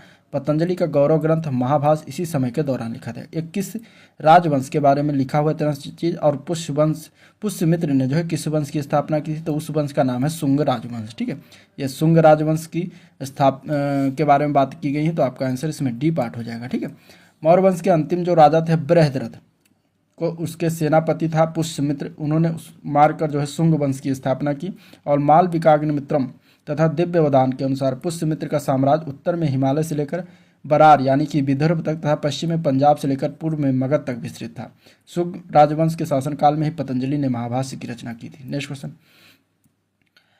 प्राचीन भारत के महान व्याकरणविद पतंजलि किसके समकालीन थे? तो ये पुष्यमित्र शुंग के समकालीन थे। अभी ऊपर बात हुई तो आंसर इसका जो हो जाएगा वो सी पार्ट करेक्ट हो जाएगा। ठीक है, नेक्स्ट क्वेश्चन है, कनिष्क प्रथम के शासनकाल के दौरान कौन सा प्रसिद्ध आयुर्वेद विद्वान रहता था? तो वो था चरक, जो कि अभी ऊपर बात हो चुकी है। आंसर इसका सी पार्ट हो जाएगा चरक। ठीक है, अगला क्वेश्चन है, कुषाण मूलतः कहाँ के निवासी थे? तो ये चीनी तुर्किस्तान के निवासी थे। आंसर इसका बी पार्ट हो जाएगा। और चीन पर कब्जा करने में असफल होने के कारण ये मध्य एशिया में जाकर बस गए और ये यूची जाति के थे। कुषाणों में सबसे महत्वपूर्ण शासक कौन था? कनिष्क था, जिसने भारत पर शासन किया और पेशावर और मथुरा को इसने जो है अपनी राजधानी बनाया था। नेक्स्ट क्वेश्चन, अब क्वेश्चन गुप्ता एवं गुप्तोत्तर साम्राज्य से देखेंगे। पहला क्वेश्चन है, निम्नलिखित में से किस शासक के दरबार में बहुत से विद्वानों को नवरत्न के रूप में अलंकृत किया गया था? तो वो किसके शासक के दरबार में हुआ था? तो चंद्रगुप्त सेकंड के दरबार में हुआ था। आंसर इसका ए पार्ट करेक्ट हो जाएगा। ठीक है, चंद्रगुप्त सेकंड जिसका शासनकाल था 375 से 415 ईस्वी तक, तो इसके दरबार में बहुत से विद्वानों को नवरत्न के रूप में जो है परिभाषित किया गया था। नवरत्नों में सम्मिलित विद्वान धनवंतर थे, छापड़क, अमर सिंह, शंक, घटकरपर, कालिदास, बेताल भट्ट, वरुरुचि, वराहमिहिर उज्जैन में जो है विक्रमादित्य के दरबार में रहते थे। चंद्रगुप्त द्वितीय ने विक्रमादित्य की उपाधि जो है धारण की थी। नेक्स्ट क्वेश्चन, हर्षवर्धन के शासनकाल के दौरान निम्नलिखित में से कौन सी नई राजधानी थी जो थानेश्वर से स्थानांतरित हुई थी? तो उसका नाम था कन्नौज। ठीक है, आंसर इसका क्या हो जाएगा? डी पार्ट हो जाएगा। हर्षवर्धन प्राचीन उत्तर भारत का एक सम्राट था जिसने 606 से लेकर 647 तक शासन किया। यह पुष्यभूत वंश का शासक था। इन्होंने अपने शासनकाल में अपनी राजधानी थानेश्वर से कन्नौज स्थानांतरित किया था। निम्नलिखित में से किस शासक के दरबारी कब हरिसेन थे? तो इसका आंसर हो जाएगा बी पार्ट। ठीक है, समुद्रगुप्त थे। आंसर क्या हो जाएगा इसका? बी पार्ट हो जाएगा, समुद्रगुप्त थे। हरिसेन जो थे वो समुद्रगुप्त के दरबारी कवि था और ये 4वीं शताब्दी के संस्कृत के महान कवि और गुप्त सम्राट समुद्रगुप्त के मंत्री थे। इनके द्वारा ही प्रयाग प्रशिस्त की रचना की गई थी। प्रयाग प्रशिस्त जो है गुप्त वंश के राजनीतिक इतिहास के बारे में जानने के लिए महत्वपूर्ण अभिलेख स्रोतों में से एक है। समुद्रगुप्त चंद्रगुप्त प्रथम का पुत्र और उत्तराधिकारी था जो गुप्त वंश का सबसे महान शासक बना। अगला क्वेश्चन है, भारतीय इतिहास में धन्वंतरी कौन थे? ठीक है, तो धन्वंतरी की अगर हम बात करेंगे तो चंद्रगुप्त विक्रमादित्य की सभा को सुशोभित करने वाले एक प्रसिद्ध चिकित्सक थे। आंसर इसका बी पार्ट करेक्ट हो जाएगा। भारतीय इतिहास में प्रसिद्ध चिकित्सक धन्वंतरी गुप्त वंश के प्रतापी राजा शासक चंद्रगुप्त विक्रमादित्य यानी कि 375 से लेकर 415 ईस्वी के दरबार में ये रहते थे। ये शल्य क्रिया के प्रवर्तक एवं प्रसिद्ध आयुर्वेदाचार्य थे। चंद्रगुप्त विक्रमादित्य के दौरान के 9 रत्नों में से धन्वंतरी एक थे। ठीक है, और अन्य की अगर हम बात करें तो छपड़क, शंक, बेताल भट्ट, घटकरपर, वरुरुचि, अमर सिंह, वराहमिहिर और कालिदास थे। नेक्स्ट क्वेश्चन, विक्रम संवत का प्रारंभ हुआ? तो विक्रम संवत की स्टार्ट 57 ईसा पूर्व में हुई। विक्रम संवत अत्यंत प्राचीन संवत है। विक्रम संवत का प्रणेता सम्राट विक्रमादित्य को माना जाता है, जिन्होंने लगभग 57 ईसा पूर्व में विक्रम संवत को प्रारंभ किया था। और विक्रम संवत प्रारंभ 57 ईसा विक्रमादित्य के द्वारा, शक संवत 78 ईस्वी में कनिष्का के द्वारा, हिजरी संवत 622 ईस्वी में मोहम्मद साहब के द्वारा। नेक्स्ट क्वेश्चन, खगोलविद वराहमिहिर और कवि कालिदास किसके दरबार का हिस्सा थे? तो ये विक्रमादित्य के। आंसर इसका क्या हो जाएगा? ए पार्ट हो जाएगा। ठीक है, नेक्स्ट क्वेश्चन, हर्षवर्धन ने 5 इंडीज को अपने नियंत्रण में ले लिया। इनमें से 5 इंडीज कौन कौन सा था? वो था पंजाब, कन्नौज, बंगाल, बिहार और उड़ीसा। आंसर इसका क्या हो जाएगा? बी पार्ट हो जाएगा। ठीक है, हर्षवर्धन जो था वो पुष्यभीत वंश का शासक था, महान राजा था। इसने 606 से लेकर 647 ईस्वी तक शासन किया। ह्वेनसांग के अनुसार हर्षवर्धन ने उत्तर के 5 राज्यों जैसे कि पंजाब, कन्नौज, बंगाल और बिहार और उड़ीसा तक अधिकार किया था। हर्षवर्धन जो है कन्नौज को राजधानी बनाया और ये एक अच्छा नाटककार व कवि भी था। इन्होंने नागानंद, रत्नावली और प्रियदर्शिका नामक नाटक की रचना की है और ये विद्वान संभवतः उज्जैन दरबार को संबोधित करते थे जो चंद्रगुप्त की द्वितीय की राजधानी थी। अगला प्रश्न, वो स्थल जहां हर्षवर्धन ने बौद्ध महासम्मेलन का आयोजन किया तो वो है प्रयाग। आंसर इसका बी पार्ट करेक्ट हो जाएगा। ठीक है, प्रयाग वो स्थल है जहां हर्षवर्धन ने बौद्ध महासम्मेलन का आयोजन किया था। कहा जाता है कि वो हर 5वें वर्ष प्रयागराज में महामोक्ष परिषद का आयोजन करता था तथा भारी दान करता था। वर्तमान में इस महामोक्ष को कुंभ के तौर पर देखा जा सकता है। ठीक है, जाना जा सकता है। तो इस तरीके से होगा। अगला प्रश्न देखते हैं, कन्नौज से पूर्व हर्षवर्धन कहाँ का शासक था? ठीक है, तो कन्नौज से पूर्व हर्षवर्धन जो था वो थानेश्वर का शासक था। आंसर इसका डी पार्ट करेक्ट हो जाएगा, थानेश्वर। नेक्स्ट क्वेश्चन देखते हैं और इसके बारे में जान लेते हैं। तो हर्षवर्धन जो था वो अंतिम हिंदू सम्राट था जिसने कश्मीर को छोड़कर समस्त उत्तरी भारत पर राज्य किया। हर्षवर्धन 606 ईस्वी में थानेश्वर से सिंहासन पर बैठा था, बाद में कन्नौज को अपनी राजधानी बनाया। गुप्त काल की प्रसिद्ध महिला शासक कौन बनी थी? तो उनका नाम था प्रभावती गुप्ता। आंसर इसका बी पार्ट करेक्ट हो जाएगा। ठीक है, प्रभावती गुप्ता प्रसिद्ध महिला शासिका थी। गुप्त काल की प्रभावती गुप्ता गुप्त शासक के चंद्रगुप्त द्वितीय की पुत्री थी। इनका विवाह वाकाटक वंश यानी कि महाराष्ट्र के जो शासक थे रुद्रसेन द्वितीय से हुआ था। इनका प्रमाण प्रभावती गुप्ता के पूना ताम्रपत्र से प्राप्त होता है। उन्होंने अपने पति रुद्रसेन द्वितीय की मृत्युपरांत स्वयं अपने पुत्र प्रवरसेन द्वितीय की संरक्षिका बनकर शासन को संभाला था। ठीक है, अब देखते हैं राजपूत वंश के शासन के बारे में। तो इस 12वीं शताब्दी के आरंभ में दिल्ली पर किसका शासन था? तो तोमर वंश का था शासन। आंसर इसका ए पार्ट करेक्ट हो जाएगा। ठीक है, 12वीं शताब्दी के आरंभ में दिल्ली पर जो है तोमर वंश का शासन था। अनंगपाल दिल्ली के तोमर वंश के संस्थापक थे और इस वंश के अंतिम शासक तेजपाल द्वितीय थे। तोमर, तंवर, कुंतल उत्तर पश्चिम भारत का एकमात्र गोत्र है जो जाट, गुर्जर और राजपूत जातियों में पाया जाता है। जयचंद के विश्वासघात के कारण पृथ्वीराज चौहान की पराजय हुई। कालांतर में जयचंद कहाँ और कब मारा गया था? तो जयचंद जो है चंदावर के युद्ध में 1194 में हुआ था, उसमें मारा गया था।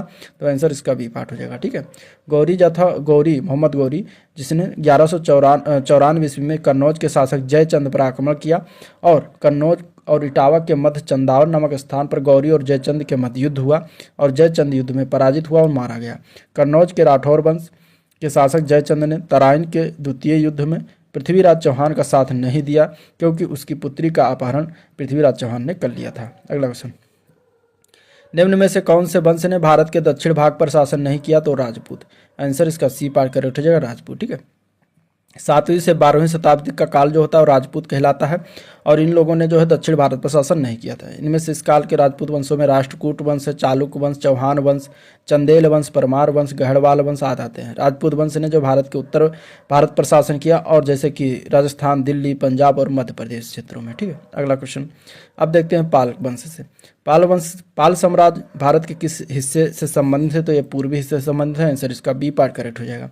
पाल साम्राज्य का विस्तार भारत के पूर्वी हिस्से में था। पाल साम्राज्य मध्यकालीन भारत का एक महत्वपूर्ण राजवंश था जो 750 से लेकर 1174 ईस्वी तक चला और इस साम्राज्य की स्थापना गोपाल ने की थी। इस वंश की राजधानी मुंगेर थी।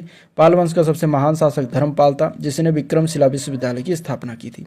पाल वंश का पहला शासक कौन था? तो वो था गोपाल। आंसर इसका सी पार्ट करेक्ट हो जाएगा। ठीक है, और वह योग्य और कुशल शासक था। गोपाल ने 750 से लेकर 770 यानी कि 20 साल तक शासन किया। उसने उदंतपुरी अर्थात वर्तमान बिहार शरीफ में एक मठ का निर्माण भी करवाया था। अब दक्षिण भारतीय राजवंश जैसे कि चोल, चालुक्य, पल्लव और संगम से संबंधित क्वेश्चन के बारे में देखते हैं। तो निम्नलिखित में से कौन सा शिव मंदिर चोल शासकों के संरक्षण में नहीं बनाया गया था? तो उस मंदिर का क्या नाम है? तो उस मंदिर को हम कह सकते हैं गोंडेश्वर मंदिर सिन्नार। ठीक है, ये नहीं बनवाया गया था। बाकी नटराज मंदिर चिदम्बरम में है, पलाई वन्नाथर मंदिर तंजावुर और बृहदेश्वर मंदिर गंगई कोंडचुलम चोलपुरम में है। तो ये सब मंदिर जो है इनके द्वारा चोल शासकों के द्वारा निर्माण करवाया गया था। और इसमें जो गोंडेश्वर मंदिर का निर्माण है वो 12वीं शताब्दी में यादव वंशीय राजकुमार राज गोविंद ने जो है करवाया था और ये जो है शिव मंदिर महाराष्ट्र राज्य के नासिक जिले के सुन्नार तालुका गांव में स्थित है। अगला प्रश्न, महोदयपुरम के चेर साम्राज्य में बोली जाने वाली कौन संभावित भाषा कौन सी थी? महोदयपुरम के चेर साम्राज्य में जो भाषा बोली जाती थी भाषा वो कौन सी थी संभावित भाषा? ठीक है, मलयालम, तमिल, संस्कृत, फारसी, इनमें से क्या बोला जाता था ये बताना। इसका राइट आंसर क्या हो जाएगा? तो राइट आंसर हो जाएगा मलयालम। महोदयपुरम के चेर साम्राज्य में बोली जाने वाली जो भाषा थी वो मलयालम थी। महोदयपुरम के चेर साम्राज्य की स्थापना 10वीं शताब्दी में दक्षिण पश्चिमी पर्याय द्वीपीय हिस्सों में की गई थी, जो वर्तमान केरल का हिस्सा है। ठीक है, और इसके शासकों ने जो अपने उत्कीर्णों में मलयालम भाषा का उपयोग किया। जिस अवधि में जो है संगम साहित्य संकलित किया गया था उसे संगम काल के रूप में जाना जाता है। संगम काल के दौरान 3 प्रमुख तमिल राज्य जैसे चेर, चोल और पांड 3 उपजित हुए थे। ठीक है, नेक्स्ट क्वेश्चन।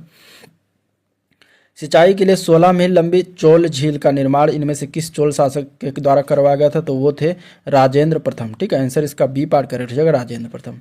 राजेंद्र प्रथम 1014 से लेकर 1044 ईस्वी तक इसने शासन किया था और इन्होंने जो है चोल मंडलम झील का निर्माण करवाया था। ठीक है, इनकी अन्य उपलब्धियों में लंका के अभियान को पूर्ण कर राजा महेंद्र को बंदी बनाना तथा पांड व केरल राज्यों में प्रतिनिधि मंडल भेजना व गंग कोंड चोल पंडित की उपाधि धारण करना था।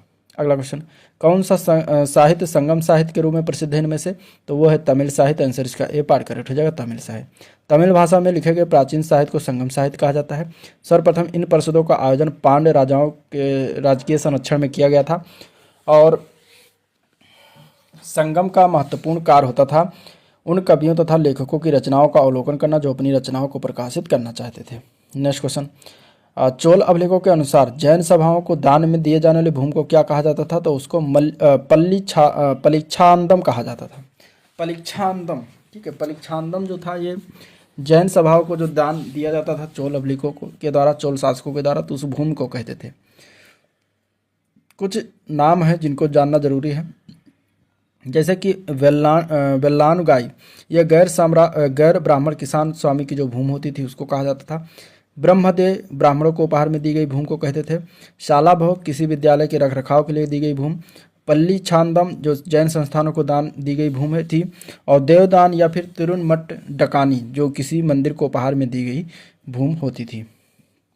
नेक्स्ट क्वेश्चन, प्राचीन साहित्य एवं इतिहासकार के बारे में देखते हैं। तो प्रसिद्ध संस्कृत ग्रंथ लीलावती किस विषय पर लिखा गया है? तो यह गणित का सब्जेक्ट, गणित की बुक है। आंसर इसका सी पार्ट हो जाए। ठीक है, गणित विषय पर यह लिखा हुआ चीज़ है लीलावती में। लीलावती का विषय जो है गणित और खगोल शास्त्र है। ये एक प्राचीन ग्रंथ है जो भारतीय गणितज्ञ भास्कर द्वितीय द्वारा लिखा गया है। उल्लेखनीय कि साल 2020 में केंद्रीय शिक्षा मंत्री द्वारा लीलावती पुरस्कार शुभारंभ किया गया, जो कि महिला सशक्तिकरण के मद्देनजर अखिल भारतीय तकनीकी शिक्षा परिषद का एक अभिनव शिक्षा कार्यक्रम है। इसमें 625 श्लोक हैं, साथ ही ये सिद्धांत शिरोमणि का एक अंग भी है। मालविकाग्निमित्रम जो है पुस्तक किसने लिखी? तो मालविकाग्निमित्रम पुस्तक जो है ये कालिदास के द्वारा लिखा गया है। आंसर इसका डी पार्ट करेक्ट हो जाएगा। ठीक है, इसके अलावा अन्य की बात करें तो 10 कुमार चरितम ये दंडी महोदय के द्वारा लिखित है। स्वप्नवास दत्ता पुस्तक जो है महाकवि भास के द्वारा लिखित है। और किरातार्जुनीयम ये भारवी के द्वारा लिखित पुस्तक का नाम है। अभिज्ञान शाकुंतलम की पुस्तक के लेखक कौन हैं? तो उनके हैं कालिदास। आंसर इसका सी पार्ट करेक्ट हो जाएगा। ठीक है, अष्टाध्यायी की अगर हम बात करें तो ये किसके द्वारा लिखित है? अष्टाध्यायी की अगर हम बात करते हैं तो ये लिखित है पाणिनि के द्वारा। ठीक है, और रामायण वाल्मीकि ने लिखा है, महाभारत वेदव्यास ने लिखा है, महाभाष्य पतंजलि के द्वारा लिखित है, अभिज्ञान शाकुंतलम कालिदास ने लिखा है, रघुवंशम कालिदास ने, पंचतंत्र की जो कथाएं वो विष्णु शर्मा द्वारा लिखित है। इसके अलावा कामसूत्र वात्सायन के द्वारा लिखित है और सूर्य सिद्धांत आर्यभट्ट के द्वारा लिखित है। बुद्ध चरित अश्वघोष के द्वारा, पृथ्वीराज रासो चंद्रबरदाई गीत गोविंद जो है ये जयदेव के द्वारा लिखित पुस्तक का नाम है। कादम्बरी के लेखक कौन है? तो कादम्बरी के लेखक इनमें अगर देखा जाए तो क्या हो जाएगा आंसर? तो कादम्बरी के लेखक की अगर हम बात करेंगे तो कौन है? बाणभट्ट। ठीक है, आंसर क्या हो जाएगा? बाणभट्ट, डी पार्ट हो जाएगा। कादम्बरी जो है संस्कृत साहित्य का महान आख्यायिका है। इसके रचनाकार बाणभट्ट है। हर्षचरित की भी रचना इन्होंने ही की थी। ठीक है, नेक्स्ट क्वेश्चन, विशाख दत्त द्वारा लिखित मुद्रा राक्षस कौन सी भाषा में लिखा गया है? तो संस्कृत भाषा में लिखा गया है।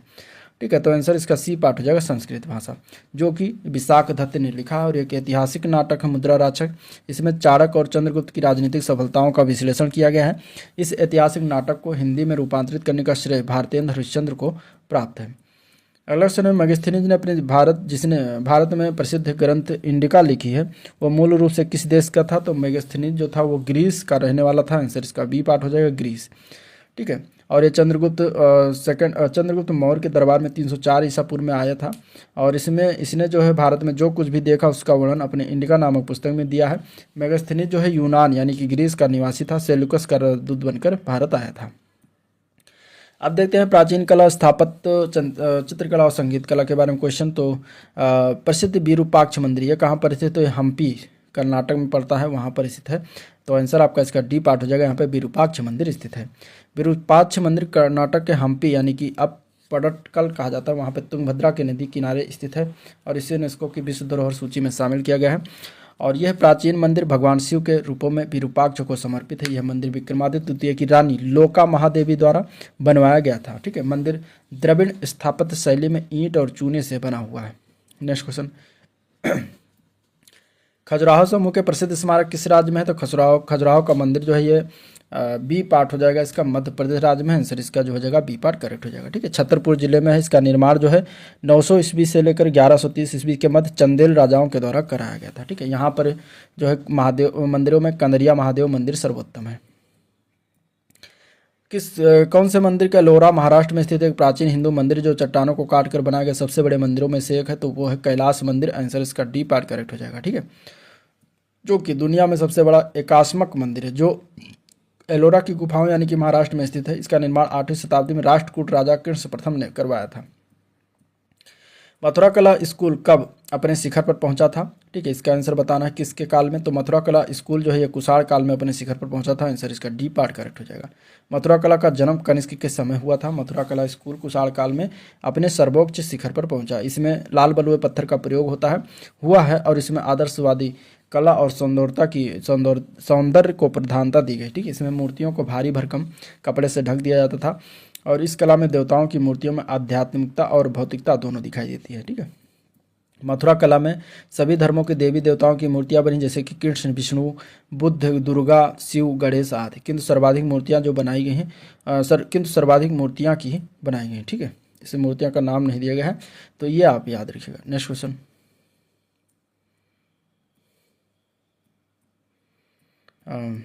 ये हो गया। हाँ, तो ये हो गया कंप्लीट। ठीक है, ये कंप्लीट जो हुआ है ये मध्य प्राचीन इतिहास कंप्लीट हुआ है। अब हम देखेंगे इसमें, ठीक है, 2 क्वेश्चन रह गए, इसको भी देख लेते हैं। भारत में नवपाषाण काल गुफा चित्रकारी कहाँ मिलती है? तो ये भीमबेटका की गुफाओं में मिलती है। आंसर इसका डी पार्ट करेक्ट हो जाएगा। ठीक है, भारत में नवपाषाण काल जो है 7000 ईसा पूर्व गुफा चित्रकारी मध्य प्रदेश के राजस्थान जिले की भीमबेटका में मिलती है। मानव शरीर ढकने के लिए पशु चर्म, पत्तों और छालों का प्रयोग करता था, परंतु इस काल में उसने वस्त्र निर्माण सीख लिया।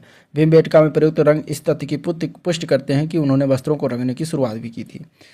प्रागैतिहासिक काल की चित्रकारी वाली प्रसिद्ध पंचमुखी गुफाएं निम्नलिखित में से किस जिले में है? तो इसे ये सोनभद्र जिले में स्थित है, जो कि उत्तर प्रदेश में है। तो आंसर इसका सी पार्ट करेक्ट हो जाएगा। ठीक है, और उत्तर प्रदेश के सोनभद्र जिले में ये विंध्याचल और कैमूर श्रेणियों की गुफा आश्रयों में स्थित है, जो लगभग 250 रॉक कला पेंटिंग है। लक्ष्मण, पंचमुखी, कौवा, खो और लखमा के गुफा के आश्रयों की पेंटिंग उल्लेखनीय है। तो ये प्राचीन हिस्ट्री था। ठीक है, अब हम देखेंगे आगे इसमें मिडवल हिस्ट्री की बात करेंगे और इसमें हम देखते हैं पहला तो अरब तुर्की आक्रमण, महमूद गजनवी और मोहम्मद गोरी से संबंधित क्वेश्चन जो आए पूछे गए हैं। तो पहला क्वेश्चन आया था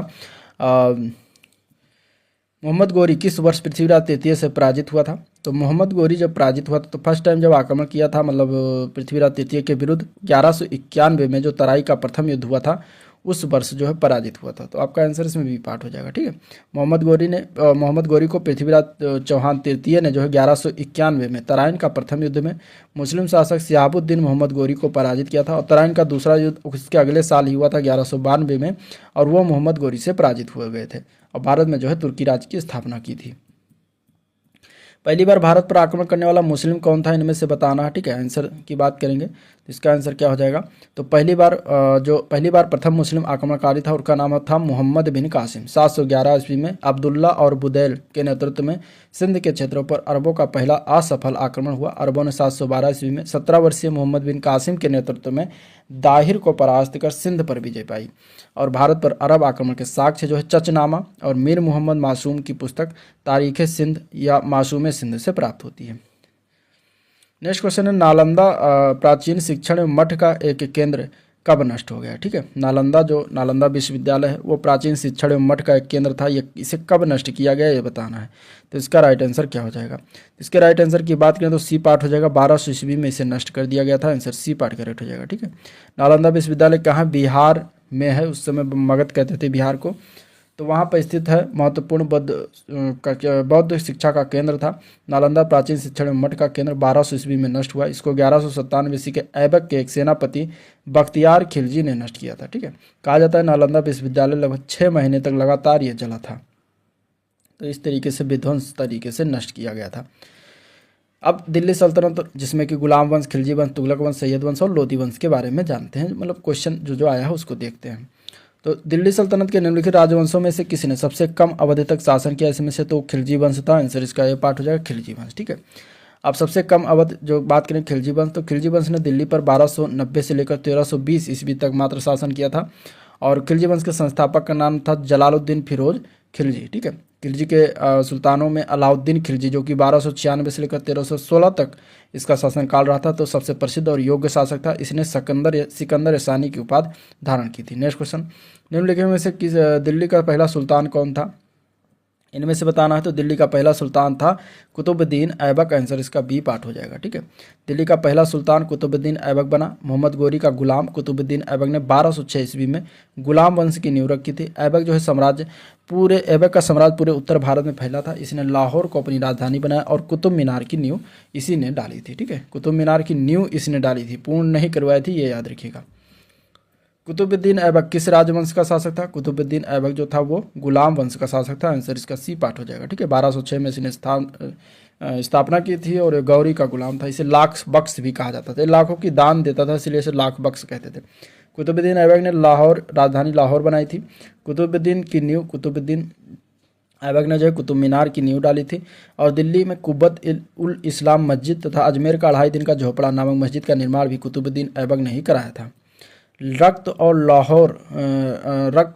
और रक्त की नीति जो है किसके द्वारा जो है ये अपनाया गया था? तो ये बलबन के द्वारा अपनाया गया था। आंसर इसका ए पार्ट करेक्ट हो जाएगा, बलबन। ठीक है, बलबन ने जो है रक्त और लौह की नीति अर्थात कठोर नीति, यानी कि गुलाम वंशी शासक था बलबन। 1266 से लेकर 1287 तक इसने शासन किया था और उसी में अपने में ये नीतियाँ अपनाई थी। ठीक है, बलबन ने विद्रोहियों को कमजोर करने तथा मंगोल आक्रमण से रक्षा के लिए यह नीति अपनाई थी और बलबन ने राजत्व सिद्धांत को ऊंचा करने के लिए सिजदा तथा पैबोज प्रथा का भी आरंभ किया। बलबन ने जो है नौरोज उत्सव शुरू करवाया था। ठीक है, बलबन ने चालीसा गांध किया था। नेक्स्ट क्वेश्चन है, किसके शासनकाल में इब्ने बतूता भारत आया था?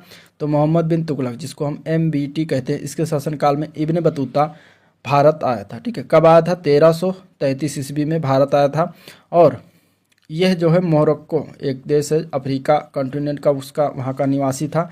इसका मूल नाम क्या था? शेख फतेह अबू अब्दुल्ला या फिर अब्दुल्ला मोहम्मद बिन बतूता। ठीक है, जिसको हम इब्न बतूता शॉर्ट फॉर्म में कहते हैं। और मोहम्मद बिन तुगलक ने उसे दिल्ली का काजी नियुक्त किया। 1342 ईस्वी में जो है मोहम्मद बिन तुगलक अपना राजदूत बनाकर इसे चीन भेजा था। इसने अपना यात्रा वृत्तांत को रेहला नामक ग्रंथ में जो है लिखा है, लिपिबद्ध किया है। अगला क्वेश्चन, भारत में तैमूर ने किस वर्ष आक्रमण किया था? तो 1398 में आक्रमण किया था। ठीक है, भारत पर जो है तैमूर ने 1398 ईस्वी में आक्रमण किया था। आंसर इसका हो जाएगा डी पार्ट, 1398। तुगलक वंश का अंतिम शासक था नासरुद्दीन मोहम्मद और इसी के शासनकाल में जो है 1398 में समरकंद के शासक तैमूर ने जो है भारत पर आक्रमण किया था। अगला प्रश्न है, किस शासक ने भारत में तुगलक वंश की नींव रखी थी? तो उसका नाम था गयासुद्दीन तुगलक। इसने जो है भारत में तुगलक वंश की स्थापना की थी। तुगलक वंश का संस्थापक गाजी मलिक या गयासुद्दीन तुगलक था। इसका संबंध करौना जनजाति से था। ठीक है, गाजी मलिक जो है 1320 को गद्दी पर बैठा। इसने सिंचाई के लिए कुएं और नहरों का निर्माण करवाया। इसने तुगलकाबाद नामक नगर की स्थापना भी की थी। इस वंश में जो है 3 योग्य शासक हुए, गयासुद्दीन, उसका पुत्र मोहम्मद बिन तुगलक और उसका उत्तराधिकारी फिरोज शाह तुगलक। दिल्ली में अलाउद्दीन खिलजी के शासनकाल की अवधि क्या थी? तो दिल्ली में अलाउद्दीन खिलजी के शासनकाल की अवधि 1296 से लेकर 1316 ईस्वी तक। आंसर इसका ए पार्ट करेक्ट हो जाएगा। ठीक है, और उसका साम्राज्य जो था अफगानिस्तान से लेकर उत्तर मध्य भारत तक फैला था। अलाउद्दीन खिलजी दिल्ली के सल्तनत के खिलजी वंश का दूसरा शासक था। अलाउद्दीन खिलजी के प्रमुख अभियान देख लेते हैं। तो उसमें से पहला अभियान है गुजरात विजय, जो कि 1299 से 1300 में किया था। रणथंबोर विजय 1301 में। चित्तौड़ आक्रमण 1303 में। मालवा पर आक्रमण 1305 में। सेवान विजय 1308 और जालोर आक्रमण 1311 में किया था। अगला क्वेश्चन है, खिलजी खान निम्नलिखित में से किस राजवंश से संबंधित? तो खिलजी खान जो था ये सैयद वंश से संबंधित है। आंसर इसका सी पार्ट करेक्ट हो जाएगा। ठीक है, खिलजी खान जो था ये दिल्ली सल्तनत के सैयद वंश का संस्थापक था और सैयद वंश का शासनकाल जो बात करें तो 1414 से लेकर 1451 तक खिज खां सैयद वंश का शासनकाल रहा था। इसने जो है आक्रमणकारी तैमूर को सहयोग प्रदान किया था। बदले में तैमूर ने इसे लाहौर, मुल्तान और दीपालपुर की सूबेदारी सौंपी थी। ज्ञातव्य है कि खिज खां ने सुल्तान की उपाधि धारण नहीं की, बल्कि वो रैयत आला की उपाधि से जो है संतुष्ट रहा था। नेक्स्ट क्वेश्चन, भारत में सिकंदर लोदी का शासनकाल कब से कब तक रहा था? तो 1489 से 1517 तक सिकंदर लोदी का शासनकाल रहा था। आंसर इसका सी पार्ट हो जाएगा। ठीक है, बहलोल लोदी का पुत्र था एवं उत्तराधिकारी था। इसका मूल नाम था निजाम खां, और यह 16 जुलाई 1489 को जो है सुल्तान सिकंदर शाह की उपाधि के साथ जो है दिल्ली पर सिंहासन पर बैठा, और यह वह स्वर्णकार हिंदू माँ की संतान था। ठीक है, सिकंदर लोदी ने आगरा नगर की स्थापना की थी, और गले की बीमारी के कारण 1517 को इसकी क्या होती मौत हो गई थी। अब विजयनगर साम्राज्य के बारे में देखते हैं। तो विजयनगर की प्रचलित परंपराओं के अनुसार राय यानी कि विजयनगर शासकों को कहा जाता था, क्या कहा जाता था? तो अगर हम बात करें तो उनको कहा जाता था नरपति। ठीक है, आंसर क्या हो जाएगा? नरपति। आंसर डी पार्ट करेक्ट हो जाएगा। विजयनगर की प्रचलित परंपराओं के अनुसार राय यानी कि विजयनगर शासकों को नरपत यानी कि लोगों का स्वामी कहा जाता था। अश्वपथ की बात करें तो विजयनगर के लोकप्रिय परंपराओं में दक्कन के सुल्तानों को घोड़ों के स्वामी अश्वपथ कहा जाता था। ठीक है, अगला प्रश्न इसमें देखते हैं। तो तुलुब राजवंश की स्थापना किसके द्वारा किया गया था? तुलुब राजवंश की बात करें तो वीर नरसिंह देव ने किया था। आंसर इसका दो है, डी पार्ट करेक्ट हो जाएगा। तुलुब राजवंश जो था वो 1505 में स्थापना हुई और 1565 तक रहा था, और ये नरसा नायक के पुत्र थे वीर नरसिंह, उन्होंने किया था। ठीक है, इतिहास में इसे द्वितीय बाला पहाड़ की संज्ञा दी गई है। और तुलुब वंश जो है विजयनगर का तीसरा राजवंश था। तुलुब वंश के 6 शासकों ने 60 वर्ष तक शासन किया था। किस प्राचीन साम्राज्य में महिलाएं कुश्ती में भाग लेती थीं? तो कौन सा प्राचीन साम्राज्य था? तो वो था विजयनगर साम्राज्य। आंसर इसका हो जाएगा बी पार्ट। ठीक है, इसमें जो है महिलाएं कुश्ती में भाग लेती थी। इसके बाद अगर इसमें बात करें, विजयनगर साम्राज्य जो था वो 1336 से लेकर 1646 ईस्वी तक विजयनगर साम्राज्य फला और बढ़ा। मध्यकालीन दक्षिण भारत का एक साम्राज्य था। इसकी स्थापना हरिहर प्रथम और बुक्का नामक 2 भाइयों ने किया था। इस प्राचीन की साम्राज्य की महिलाएं जो है कुश्ती में भाग लेती थी। अगला क्वेश्चन है, विजयनगर राज्य जो है किस नदी के किनारे स्थित था? तो विजयनगर राज्य जो है तुंगभद्रा नदी के किनारे स्थित था। याद रखिएगा, आंसर इसका सी पार्ट हो जाएगा। विजयनगर साम्राज्य तुंगभद्रा नदी के तट पर स्थित है, और इसकी स्थापना 1336 में हरिहर एवं बुक्का नामक 2 भाइयों ने की थी। हरिहर और बुक्का ने अपने पिता संगम के नाम पर जो है संगम राजवंश की स्थापना की थी। विजयनगर साम्राज्य की राजधानियां क्रमशः अनेगुड़ी और अनेकोंडी, विजयनगर, पेनुकोंडा, चंद्रगिरी थी। हम्पी विजयनगर की पुरानी राजधानी का प्रतिनिधित्व करता है। विजयनगर का वर्तमान नाम हम्पी जो है। ठीक है, विजयनगर के संस्थापक कौन थे? तो अभी इसके बारे में बात हुई। इसमें देखिए, इसमें कोई भी नाम जो हरिहर और बुक्का दोनों थे, लेकिन इसमें अलग अलग लिखा हुआ है, इसीलिए इसमें स्टार लगा हुआ है। ठीक है, हरिहर और बुक्का दोनों भाइयों ने मिलकर 1336 में विजयनगर साम्राज्य की स्थापना की थी। वर्तमान में विजयनगर का नाम हम्पी है। ठीक है, विजयनगर साम्राज्य के निम्न राजवंशों ने शासन किया। पहला संगम वंश, दूसरा सालू वंश, तीसरा तुलु वंश, चौथा अराबीडू वंश। संगम वंश के संस्थापक हरिहर और बुक्का थे, और यह एक हिंदू राजवंश था। अब सिख धर्म और भक्ति आंदोलन के बारे में क्वेश्चन देखते हैं।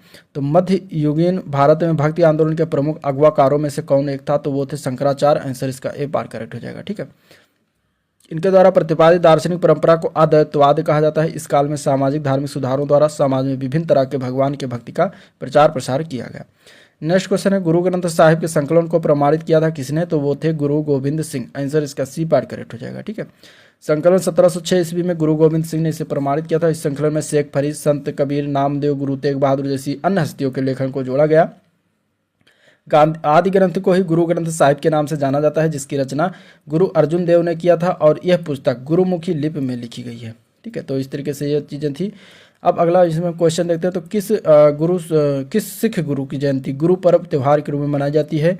तो वो गुरु नानक देव की जयंती को मनाया जाता है। आंसर इसका डी पार्ट करेक्ट हो जाएगा, गुरु नानक देव। ठीक है, सिख पंथ के संस्थापक तथा सिखों के पहले गुरु नानक देव की जयंती गुरु पर्व त्योहार के रूप में मनाई जाती है। इनका जन्म 1469 में कार्तिक पूर्णिमा को रावी नदी के किनारे स्थित आधुनिक पाकिस्तान के पंजाब प्रांत में तलवंडी नामक स्थान में हुआ था। तलवंडी नामक गांव था, वहां पे इन्होंने सामाजिक कुरीतियों का विरोध किया तथा मूर्ति पूजा को निरर्थक मारा था। अगला क्वेश्चन, किस वर्ष में गुरु गोविंद सिंह ने बैसाखी दिवस को आनंदपुर साहिब में सिखों की सामान्य बैठक बुलाई थी तथा खालसा यानी कि अथवा पवित्र, जिसको कह सकते हैं, पवित्र की नींव रखी थी? तो यह हुआ था कब? इसमें से चारों ऑप्शन गलत हैं। ठीक है, चूंकि गुरु गोविंद सिख धर्म के 10वें और अंतिम गुरु थे, इन्होंने 1699 में खालसा पंथ की स्थापना की, जो सैनिक संतों का विशिष्ट समूह था। ठीक है, इस्लामिक युग में सिखों के उत्पीड़न ने खालसा की स्थापना को प्रेरित किया और अंतरात्मा और धर्म की स्वतंत्रता का पंथ है ये। खालसा ऐसे पुरुष और महिलाएं हैं जिन्होंने सिख गुरुमत्ता समारोह में भाग लिया हो और जो सिख आचार संहिता और परंपराओं का सख्ती से पालन करते हैं तथा हम 5 भौतिक वस्तुओं जैसे केश, कंघा, कड़ा, कच्छा और कृपाण धारण करते हैं। ठीक है, तो इस तरीके से प्रश्न में कोई भी विकल्प सही नहीं था। 10वें या आखिरी सिख गुरु कौन थे? तो उनका नाम था गुरु गोविंद सिंह। आंसर इसका डी पार्ट हो जाए, गुरु गोविंद सिंह। तो इस तरीके से देख लीजिए, पहला गुरु जो थे वो उनका नाम था गुरु नानक देव, दूसरे अंगद हुए, तीसरे अमरदास, चौथे रामदास, पांचवा अर्जुन देव, छठवां हरिगोविंद सिंह, सातवां हरिराय, आठवां हरकिशन, नौवां तेग बहादुर और 10वें थे जो अंतिम थे वो थे गुरु गोविंद सिंह। ठीक है, नेक्स्ट क्वेश्चन, लंगर की परंपरा किसके द्वारा आरंभ किया गया? तो गुरु नानक देव ने शुरुआत किया था। आंसर इसका ए पार्ट करेक्ट हो जाएगा। ठीक है, और दूसरे गुरु लहना यानी गुरु अंगद जिसको कहते हैं, उन्होंने नानक द्वारा स्थापित लंगर व्यवस्था को स्थायी बना दिया। किस सिख गुरु ने आदि ग्रंथ को संकलित किया है? इनमें से बताना है कौन से वो गुरु थे जिन्होंने आदि ग्रंथ को संकलित किया है, तो उनका नाम क्या है। ठीक है, तो अगर हम बात करें सिखों के 5वें गुरु थे अर्जुन देव, उन्होंने आदि ग्रंथ को संकलित किया था। इन्होंने अमृत नगर जिसका पहला नाम था रामदासपुर का निर्माण पूरा कराया और उसमें अमृतसर एवं संतोष नगर नामक तालाब भी बनवाया। इन्होंने अमृतसर तालाब के मध्य हरिमंदिर साहिब का निर्माण करवाया, जिसकी नींव सूफी संत मियाँ मीर द्वारा रखा गया था। जहांगीर ने अपने विद्रोही पुत्र खुसरो की मदद के आरोप में गुरु अर्जुन देव को 1606 ईस्वी में फांसी दे दिया गया था। किस मुगल शासक के अध्यादेश पर सिखों के 5वें गुरु अर्जुन देव जी को मार डाला गया था? तो वो जहांगीर के आदेश पर। आंसर इसका डी पार्ट करेक्ट हो जाएगा। ठीक है, नेक्स्ट क्वेश्चन, भक्ति आंदोलन को उत्तर भारत में लाने का श्रेय किसको जाता है? तो रामानंद जो थे उन्होंने उत्तर भारत में भक्ति आंदोलन को लाया था। तो आंसर इसका सी पार्ट हो जाएगा। ठीक है, भक्ति आंदोलन का प्रारंभ 800 ईस्वी से लेकर 1700 ईस्वी के बीच दक्षिण भारत में अलवारों या नैनारों से हुआ था। भक्ति आंदोलन के नेता रामानंद इसे उत्तर भारत लाए। इन्होंने लोगों को यह सिखाया कि भगवान राम के प्रति प्रेम, समर्पण रखने और इनके नाम के उच्चारण की मुक्ति पाई जा सकती है। इनमें से कौन सा विकल्प सही ढंग से मेल नहीं खाता? तो 1333 ईस्वी इब्ने बतूता भारत पहुंचा था, सही है। ठीक है, मोरक्को का निवासी था, अफ्रीका कॉन्टिनेंट का। और 1506 में गुरु नानक का जन्म, जो कि गलत है। गुरु नानक का जन्म जो हुआ था वो 1469 में हुआ था। और 1290 में मार्को पोलो ने भारत का दौरा किया, ये भी सही है। 1458 Vasco D gamma Bharat Calicut पहुंचे थे, ये भी सही है। तो आपका ऑप्शन इसमें बी पार्ट हो जाएगा, यही गलत दिया गया। ठीक है, चलिए नेक्स्ट क्वेश्चन देखते हैं। बीजक पुस्तक के लेखक का नाम बताना। तो बीजक पुस्तक जो है कबीरदास की लिखित है। आंसर इसका सी पार्ट हो जाएगा। ठीक है, कबीरदास ने बीजक सूरदास की अगर हम बात करें तो सूरसागर, सूरसारा वाली साहित्य लहरी, 3 पुस्तकें हैं। विद्यापति की बात करें तो कीर्त लता इन्होंने लिखी, कीर्त पताका, पुरुष परीक्षा और भू परिक्रमा, ये विद्यापति के द्वारा लिखित है। नेक्स्ट क्वेश्चन, अब आता है मुगल काल। मुगल काल बहुत बड़ा मतलब है भी, इससे क्वेश्चन बनते हैं तो इसको देखिएगा। पहला क्वेश्चन इसमें अगर देखें मुगल काल से, तो संगमरमर पर पियत्रा देवरा यानी कि पित्रा दूरा जिसको कहते हैं, या रंगीन पत्थर की जड़ाई का काम किसके समय में बहुत लोकप्रिय होता है? इनमें से बताना है। तो ये काम जो हुआ था ये शाहजहां के समय में बहुत लोकप्रिय होता है। आंसर इसका बी पार्ट करेक्ट हो जाएगा। ठीक है, और अगर हम बात करें तो इस कला का महत्वपूर्ण उदाहरण ताजमहल दे सकते हैं और एतमादुद्दौला का मकबरा जो बना वो देख सकते हैं। नेक्स्ट क्वेश्चन, अगला क्वेश्चन है जजिया। जजिया जो है फिर से लगाने वाले मुगल शासक का नाम बताना है। मैंने जजिया कर है एक प्रकार का, तो ये फिर से किस मुगल शासक के द्वारा लगाया गया था? तो ये औरंगजेब ने लगाया था। आंसर इसका बी पार्ट करेक्ट हो जाएगा। ठीक है, जजिया जो है एक प्रकार का धार्मिक कर है और इसे मुस्लिम राज में रहने वाली गैर मुस्लिम जनता से वसूला जाता था। भारत में जजिया कर लगाने का प्रथम साक्ष्य मोहम्मद बिन कासिम के आक्रमण के बाद देखने को मिलता है। सर्वप्रथम उसने ही भारत में सिंध प्रांत के देवल में जजिया कर लगाया था। जजिया कर को समाप्त करने वाला पहला मुगल शासक अकबर था। औरंगजेब ने जो है फिर से जजिया कर लागू कर दिया था। नेक्स्ट क्वेश्चन, जब ईस्ट इंडिया कंपनी की स्थापना हुई तब भारत पर निम्नलिखित में से किसका शासन था? तब मुगल सम्राट का शासन था। आंसर इसका सी पार्ट करेक्ट हो जाएगा। ठीक है, ईस्ट इंडिया कंपनी की स्थापना 1600 ईस्वी में हुई और इस समय मुगल बादशाह अकबर का शासन था, जिनका शासनकाल 1556 से लेकर 1605 तक का शासन था। 1600 को व्यापारियों का एक समूह जिसने खुद को ईस्ट इंडिया कंपनी में शामिल किया था को ईस्ट इंडिया कंपनी के साथ व्यापार पर एकाधिकार दिए गए थे। नेक्स्ट क्वेश्चन है, अकबर की सफल भू राजस्व प्रणाली का श्रेय उनके निम्नलिखित में से किस श्रेष्ठ दरबारी को दिया जाता है? तो वो राजा टोडरमल को दिया जाता है। आंसर इसका सी पार्ट करेक्ट हो जाएगा। ठीक है, अकबर की सफल भू राजस्व प्रणाली का श्रेय राजा टोडरमल को दिया जाता है वो अपने समय का एक योग्य राजस्व अधिकारी था। पूर्व में उन्होंने शेरशाह के दरबार में भी सेवा दी थी। भू राजस्व की जब्ती प्रणाली की शुरुआत टोडरमल ने की थी, जिसे प्रायः टोडरमल बंदोबस्त भी कहा जाता है। अगला प्रश्न इसमें देखना है तो निम्नलिखित में से किस लड़ाई में मुख्य विरोधियों को सही ढंग से नहीं बताया गया। ठीक है, पानीपत की पहली लड़ाई बाबर और इब्राहिम लोदी, पानीपत की दूसरी लड़ाई टीपू सुल्तान और मराठा, हल्दी घाटी का युद्ध महाराणा प्रताप और अकबर। इसमें से अगर देखें तो कौन सा ऑप्शन गलत है, तो गलत ऑप्शन की अगर हम बात करेंगे तो बी पार्ट करेंगे। ठीक है, पानीपत की दूसरी लड़ाई टीपू सुल्तान और मराठाओं के बीच नहीं हुआ था। ठीक है, तो आपका आंसर इसमें जो होगा बी पार्ट हो जाएगा। पानीपत की लड़ाई जो हुई थी वो 1526 ईस्वी में बाबर और इब्राहिम लोदी के मध्य हुई थी, जिसमें बाबर विजयी हुआ था और इब्राहिम लोदी इसी में मारा गया था और यहीं से नए मुगल साम्राज्य की स्थापना हुई थी। ठीक है, पानीपत की दूसरी जो लड़ाई हुई थी वो 1556 ईस्वी को हुई थी और उसमें अकबर और हेमू के मध्य हुआ था, जिसमें अकबर विजयी हुआ था और हेमू पराजय हुआ था। और इसी प्रकार 18 जून 1576 को हल्दी घाटी का युद्ध हुआ था, जिसमें महाराणा प्रताप और अकबर के मध्य हुआ, जिसमें अकबर विजयी हुआ था। ठीक है, तो इस तरीके से बी ऑप्शन गलत है। नेक्स्ट क्वेश्चन देखते हैं, पानीपत की पहली लड़ाई किस वर्ष लड़ी गई थी, तो ये 1526 में। आंसर बी पार्ट करेक्ट हो जाए, ऊपर बात हो चुकी है। नेक्स्ट क्वेश्चन देखते हैं, 1556 में पानीपत का द्वितीय युद्ध किनके बीच हुआ था, तो ये अकबर और हेमू के मध्य हुआ था। आंसर इसका जो हो जाएगा सी पार्ट करेक्ट हो जाएगा। ठीक है, और इसके अलावा पानीपत का तृतीय जो युद्ध हुआ वो 14 जनवरी 1761 ईस्वी को मराठा और अहमद शाह अब्दाली के मध्य भी हुआ था, ये भी याद रखिएगा। शेरशाह सूरी का वास्तविक नाम क्या था, तो शेरशाह सूरी का वास्तविक नाम था फरीद। आंसर इसका सी पार्ट करेक्ट हो जाएगा, फरीद। ठीक है, और इसने अपनी शिक्षा कहाँ से प्राप्त की थी, तो जौनपुर से प्राप्त की थी और जौनपुर से प्राप्त की थी। और 1539 में चौसा का युद्ध जो हुआ था हुमायूं और शेरशाह के बीच, वो लड़ा गया, जिसमें जो है शेरशाह विजयी हुआ और शेर खां, यही शेर खां नाम था। इसके बाद शेरशाह शक्ति और प्रतिष्ठा दोनों में वृद्धि हुई। उसने शेरशाह की पदवी धारण करके अपने नाम का खुतबा पढ़वाया और अपना नाम जो है सिक्के पर भी अंकित करवाया। 1540 को कन्नौज या बिलग्राम का युद्ध हुआ, जिसमें भी हुमायूं पराजित हुआ। फिर कालिंजर विजय 1545 ईस्वी के दौरान बारूद के आग लगने से जो है शेरशाह घायल हुआ और 1545 को जो है इसकी मौत हो गई। ठीक है, तो शेरशाह का मकबरा कहाँ पर है, बिहार के सासाराम में स्थित है, ये भी याद रखिएगा। नेक्स्ट क्वेश्चन, निम्न में से किस शासक की मृत्यु उसके पुस्तकालय की सीढ़ियों से गिरकर हुई, तो ये हुमायूं था। आंसर इसका डी पार्ट करेक्ट हो जाएगा।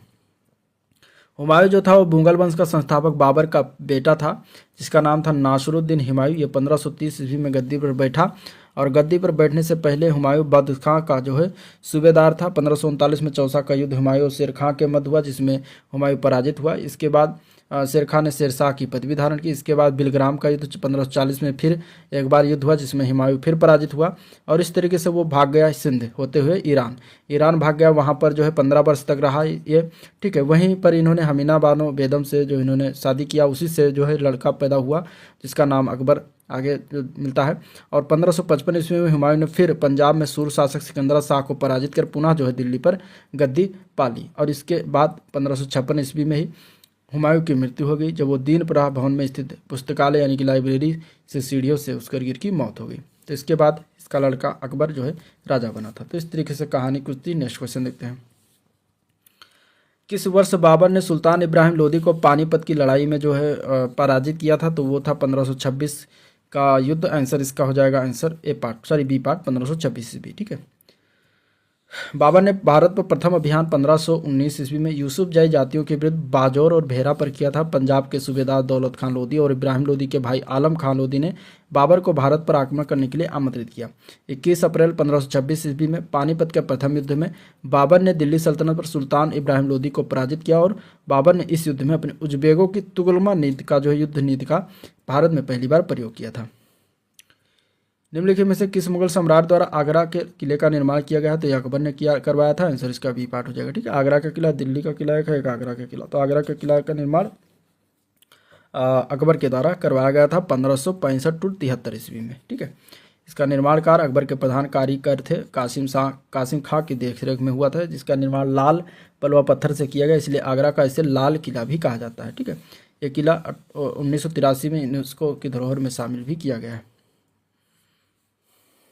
अगला प्रश्न है, मुगल शासन के दौरान एक कोतवाल की सही भूमिका क्या थी, तो इसका राइट आंसर हो जाएगा कानून और व्यवस्था को बनाए रखना उसका मुख्य काम था। आंसर इसका जो है डी पार्ट करेक्ट हो जाएगा। ठीक है, और इसे जो है नगर प्रधान भी कहा जाता था। बिहार राज्य के सासाराम शहर में निम्नलिखित किस सम्राट का जो है मकबरा स्थित है? तो शेरशाह सूरी का मकबरा स्थित है। आंसर इसका सी पार्ट करेक्ट हो जाएगा। और मकबरा जो है एक तालाब के बीच ऊंचे चबूतरे पर बना है और यह मकबरा हिंदू एवं मुस्लिम वास्तुकला का मिश्रण है। अगला प्रश्न है, मुगल वंश के पहले सम्राट बाबर ने अपनी देशीय भाषा चगताई तुर्की में अपनी आत्मकथा लिखी है और इस पुस्तक का नाम क्या है? तो बाबरनामा इसका नाम रखा है। आंसर इसका बी पार्ट करेक्ट है। ठीक है। मुगल वंश के वास्तविक संस्थापक जहीरुद्दीन मोहम्मद बाबर तुर्कों के चगताई शाखा के था, जिसका संबंध मंगोल नेता चंगेज खां से है। बाबर ने अपनी आत्मकथा स्वयं लिखा है, जिसको तुजु के बाबरी या फिर बाबरनामा के नाम से जानते हैं। यह किताब तुर्की भाषा में लिखी गई है, लेकिन मुगलों की दरबारी भाषा फारसी थी। इस पुस्तक में बाबर ने विजयनगर व मेवाड़ साम्राज्य का भी उल्लेख किया है। अगला प्रश्न है, भारत में जहांगीर का शासनकाल क्या था? तो 1605 से लेकर 1627 तक जो है जहांगीर का शासनकाल था। तो आंसर इसका ए पार्ट करेक्ट हो जाएगा। ठीक है। जहांगीर के बाद शाहजहां आया था और इसके पहले अकबर का शासनकाल था। ठीक है। अकबर का लड़का था जहांगीर। तो 1605 तक अकबर का शासन था। तो आंसर आपका इसमें क्या हो जाएगा? आंसर इसका ए पार्ट करेक्ट हो जाएगा। नेक्स्ट क्वेश्चन है, वह कौन सा स्थान है जहां अंतिम मुगल सम्राट बहादुर शाह जफर की मृत्यु हुई थी? तो वो रंगून में इनकी मृत्यु हुई थी। आंसर ए पार्ट करेक्ट हो जाएगा। 1857 का विद्रोह के समय बहादुर शाह सेकंड को हुमायूं के मकबरे से गिरफ्तार किया गया। उसे हडसन ने जो है रंगून निर्वासित कर दिया, जहां 1862 में बहादुर शाह की जफर की मृत्यु हो गई। पहला कठपुतली सम्राट कौन था मुगल सम्राट? तो उसका नाम था जहांदार शाह। आंसर इसका ए पार्ट करेक्ट हो जाएगा। ठीक है। और बहादुर शाह की मृत्यु के बाद उसके पुत्रों जहांदार शाह, अजीम उस्सान, रफ़ी उस्सान और जहान शाह में हुए उत्तराधिकारी युद्ध में जहांदार शाह, जो कि 1712-13 में जुल्फिकार के सहयोग के से सत्ता प्राप्त की थी, और 51 वर्ष की आयु में जहांदार शाह 1712 को मुगल सिंहासन पर बैठा था। जुल्फिकार खां को इसका प्रधानमंत्री नियुक्त किया गया। जहांदार शाह जुल्फिकार खां के हाथों का कठपुतली बनकर रह गया। जहांदार शाह के शासनकाल में प्रशासन की पूरी बागडोर जुल्फिकार खां के हाथों में थी। जहांदार शाह ने जो है लाल कुंवारी नामक वेश्या को शासन में हस्तक्षेप करने का अधिकार दे रखा था और इसे लोग लंपट मूर्ख कहते थे। ठीक है। अजीमुस शान के पुत्र फर्रुख सियर ने सैयद बंधुओं के सहयोग से जहांदार शाह की हत्या करवा दी। विश्व के प्रसिद्ध मौर्य सिंहासन या फिर मयूर सिंहासन का निर्माण जो है उसकी लाल किले में स्थापना निम्न में से किस मुगल शासक ने किया था? तो वो शाहजहां ने किया था। आंसर इसका ए पार्ट करेक्ट हो जाएगा, शाहजहां। ठीक है। मयूर सिंहासन का निर्माण शाहजहां ने करवाया था। पहले ये आगरा किले में था, बाद में इसे दिल्ली के लाल किले में स्थापित किया गया, जहां इसे लूट कर नादिर शाह जो अपने देश ईरान ले गया था। शाहजहां के शासनकाल में मुगल स्थापत्य का स्वर्ण कला कहा जाता है। ठीक है। शाहजहां के द्वारा बनाई गई इमारतों में दिल्ली का लाल किला है, दीवाने आम दीवाने खास, दिल्ली की जामा मस्जिद है, आगरा की मोती मस्जिद व ताजमहल आदि है। अकबर के दरबार में प्रसिद्ध कवि कौन थे? तो उनका नाम क्या नाम था? तो थे उनका नाम अब्दुल रहीम खान खाना। आंसर इसका सी पार्ट हो जाएगा, अब्दुल रहीम खान खाना। ये अकबर के दरबार में प्रसिद्ध कवि थे। आंसर इसका क्या हो जाएगा? सी पार्ट करेक्ट हो जाएगा। ठीक है। नेक्स्ट क्वेश्चन है, अकबर के नवरत्न के बारे में इसमें से कौन सा सही ढंग से मेल नहीं खाता? ठीक है। तो देखिए, अबुल फजल वो अकबर के वजीर थे और अकबर शासनकाल में अकबरनामा के लेखक थे। राजा मान सिंह वो अकबर के वित्त मंत्री थे। अब्दुल रहीम खान खाना वो एक कवि थे। अकबर के भरोसेमंद देखभाल करने वाले बैरम खान के पुत्र थे। मुल्ला दो प्याजा सम्राट अकबर के जो है मुख्य सलाहकारों में से एक थे। इसमें से कौन सा एक मेल सही ढंग से नहीं खाता, ये बताना है। ठीक है। तो इसका आंसर क्या हो जाएगा? इसके आंसर की अगर हम बात करेंगे तो राइट आंसर इसका क्या हो जाएगा? बी पार्ट हो जाएगा। ठीक है। जो दिया गया है बी पार्ट में कि राजा मान सिंह वो अकबर के जो वित्त मंत्री थे, जो कि गलत है। मान सिंह जो थे वो आमेर के राजा भारमल का पौत्र था और यह 1589 को जो है आमेर की गद्दी पर बैठा था और यह अकबर के 9 रत्नों में से एक था तथा अकबर का मनसबदार एवं मुख्य सेनापति था। मान सिंह को अकबर ने फरजंद व राजा की उपाधि से सम्मानित किया था। औरंगजेब का पुत्र का नाम क्या था? तो औरंगजेब के पुत्र का नाम था शाहजहां। आंसर इसका डी पार्ट करेक्ट हो जाएगा। ठीक है।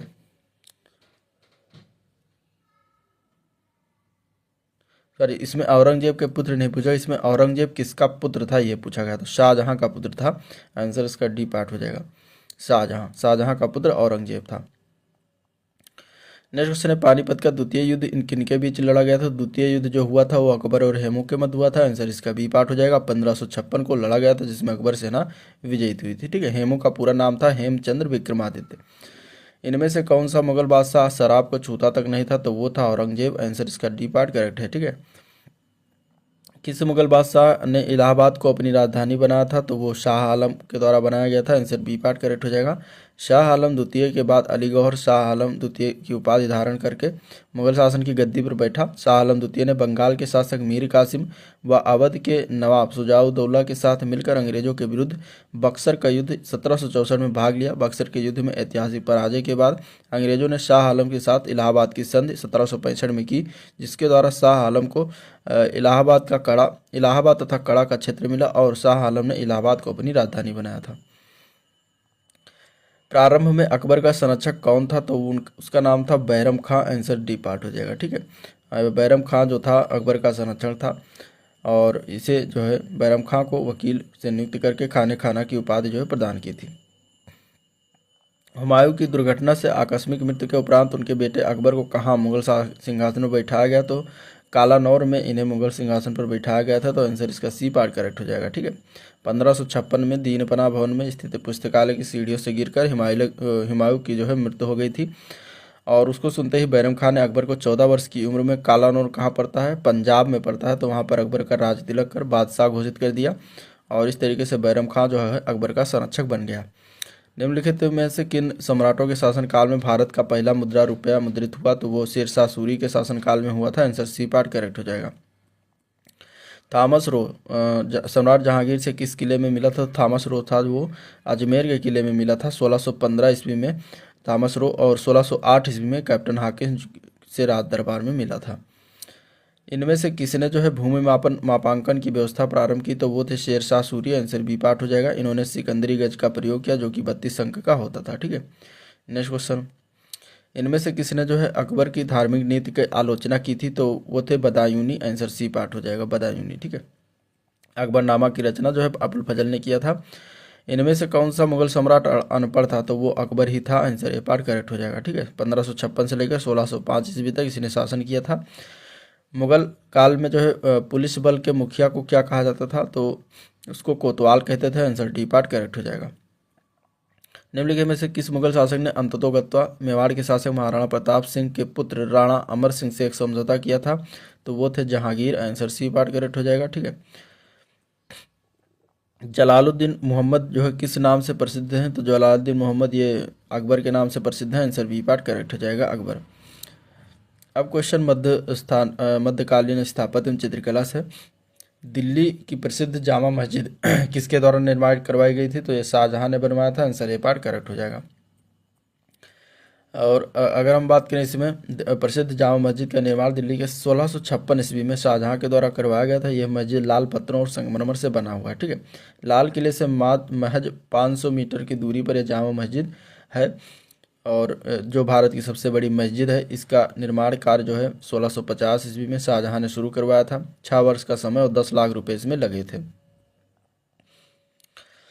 अकबर द्वारा बनवाया गया प्रसिद्ध ऐतिहासिक स्मारक बुलंद दरवाजा उत्तर प्रदेश किस जिले में है, तो बुलंद दरवाजा आगरा में है। आंसर ए पार्ट करेक्ट हो जाएगा। ठीक है, बुलंद दरवाजा आगरा जिले के फतेहपुर सीकरी में स्थित है और 1602 में जो है इस फतेहपुर सीकरी का निर्माण जो है करवाया गया था। बुलंद दरवाजा का निर्माण फतेहपुर सीकरी में गुजरात विजय की स्मृति याद में करवाया था। ताजमहल के सुलेखक कौन थे, जिन्होंने 1648 में जो है इसकी रचना की और पूरा किया, तो उनका नाम था अमानत खान सिराजी। आंसर इसका सी पार्ट करेक्ट हो जाएगा। ठीक है, सुलेखक यानी कि कैलीग्राफर इसको इंग्लिश में कहते हैं। नेक्स्ट क्वेश्चन है, दिल्ली के प्रसिद्ध लौह स्तंभ जो सदियों से बना बिना जंग लगे खड़ा है, वो निम्नलिखित में से किस ऐतिहासिक परिसर में स्थित है, तो वो है कुतुब मीनार के परिसर में। आंसर सी पार्ट करेक्ट हो जाएगा, जो कि 7.21 मीटर लंबा है, इसकी ऊंचाई है और इसका निर्माण जो है चंद्रगुप्त विक्रमादित्य ने करवाया था। अगला क्वेश्चन, अलाउद्दीन खिलजी द्वारा बनवाया गया प्रसिद्ध अलाई दरवाज़ा कहाँ पर स्थित है, तो ये नई दिल्ली में ही स्थित है। आंसर बी पार्ट करेक्ट हो जाएगा। ठीक है, और ये जो है 1311 में इसका निर्माण करवाया गया था। प्रसिद्ध चित्रकार और सैयद मीर अली मीर सैयद अली चित्रकारी है तो किस मुगल शासक के सहयोगी थे? तो ये हुमायूं के मुगल दरबार में रहते थे। आंसर इसका डी पार्ट करेक्ट हो जाएगा।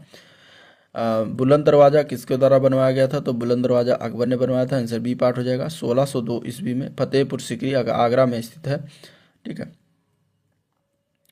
पंचमहल किसमें स्थित है? पंचमहल किसमें स्थित है? तो पंचमहल फतेहपुर सीकरी में स्थित है। आंसर सी पार्ट करेक्ट हो जाएगा। ठीक है।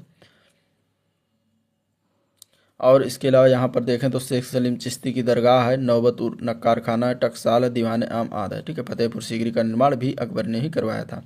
इनमें से कौन सा युग्म एक गलत है बताना है। बड़ा इमामबाड़ा लखनऊ में है, निषाद बाग जम्मू कश्मीर में है, फिरोज शाह कोटला दिल्ली में, हुमायूं का मकबरा इलाहाबाद में है, जो कि गलत है। हुमायूं का मकबरा इलाहाबाद में नहीं है, तो आपका आंसर इसमें डी पार्ट हो जाएगा। ठीक है। हुमायूं का मकबरा जो है दिल्ली में स्थित है और यह इमारत मुगल वास्तुकला से प्रेरित मकबरा है और 1993 में इसे यूनेस्को के विश्व धरोहर में शामिल किया गया।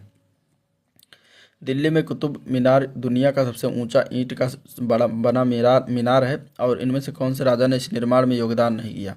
ठीक है। इसमें ऑप्शन दिया गया है, फिरोज शाह तुगलक है, कुतुबुद्दीन ऐबक है, अलाउद्दीन खिलजी है और इल्तुतमिश है। इसमें से किसके द्वारा जो है इसमें निर्माण में योगदान नहीं दिया गया है, ये बताना है। ठीक है। तो इसमें अगर हम देखें तो इसका आंसर क्या हो जाएगा? तो आंसर इसका हो जाएगा सी पार्ट। अलाउद्दीन खिलजी के द्वारा इसमें कोई निर्माण योगदान नहीं दिया गया। बाकी फिरोज शाह तुगलक, कुतुबुद्दीन ऐबक और इल्तुतमिश ने इसमें योगदान दिया था। क्या क्या दिया था आइए देखते हैं।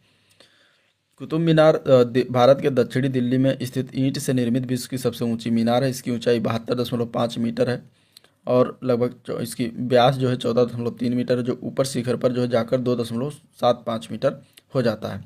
गुलाम वंश के शासक कुतुबुद्दीन ऐबक ने कुतुब मीनार के निर्माण की नींव रखी थी, किंतु इसका आधार जो है वही बनवा पाया था, आधार ही वो बनवा पाया था। बाद में उसके उत्तराधिकारी इल्तुतमिश ने इसमें 3 मंजिल को बनवाया। बिजली गिरने से कारण इसकी चौथी मंजिल जो है क्षतिग्रस्त हो गई। बाद में फिरोज शाह तुगलक ने जो चौथी मंजिल का जगह जो है 2 मंजिलों का और निर्माण करवाया। अब ये जो है मीनार 5 मंजिला है और कालांतर में सिकंदर लोदी ने भी इसकी 5वीं मंजिल में पुनर्निर्माण किया था, जबकि खिलजी वंश के शासक अलाउद्दीन खिलजी ने इसमें कोई निर्माण में कोई योगदान नहीं दिया था। अब मध्यकालीन साहित्य एवं संगीत के बारे में जानते हैं। तो अमीर खुसरो, जिन्हें कव्वाली का पिता, भारत का तोता भी कहा जाता है या तोतिए हिंद भी कहा जाता है, किसके दरबार में दरबारी कब थे? तो ये थे अलाउद्दीन खिलजी के दरबार में। आंसर डी पार्ट करेक्ट हो जाएगा। ठीक है। और ये इन्हें हिंदी खड़ी बोली का जनक भी मानते हैं। अमीर खुसरो ने 7 सुल्तानों का काल देखा है। अमीर खुसरो जो है मुस्लिम कवि थे, परंतु हिंदी के शब्दों का खुलकर प्रयोग करते थे। इन्होंने हिंदी, हिंदवी और फारसी को एक साथ किया और खड़ी बोली का जन्म दिया। इन्होंने काव्यात्मक शैलियों में हिंदी का प्रयोग किया और फारसी की नई शैली की रचना की, जो सबक या हिंदी अर्थात हिंदुस्तानी शैली के नाम से प्रसिद्ध हुई। ठीक है।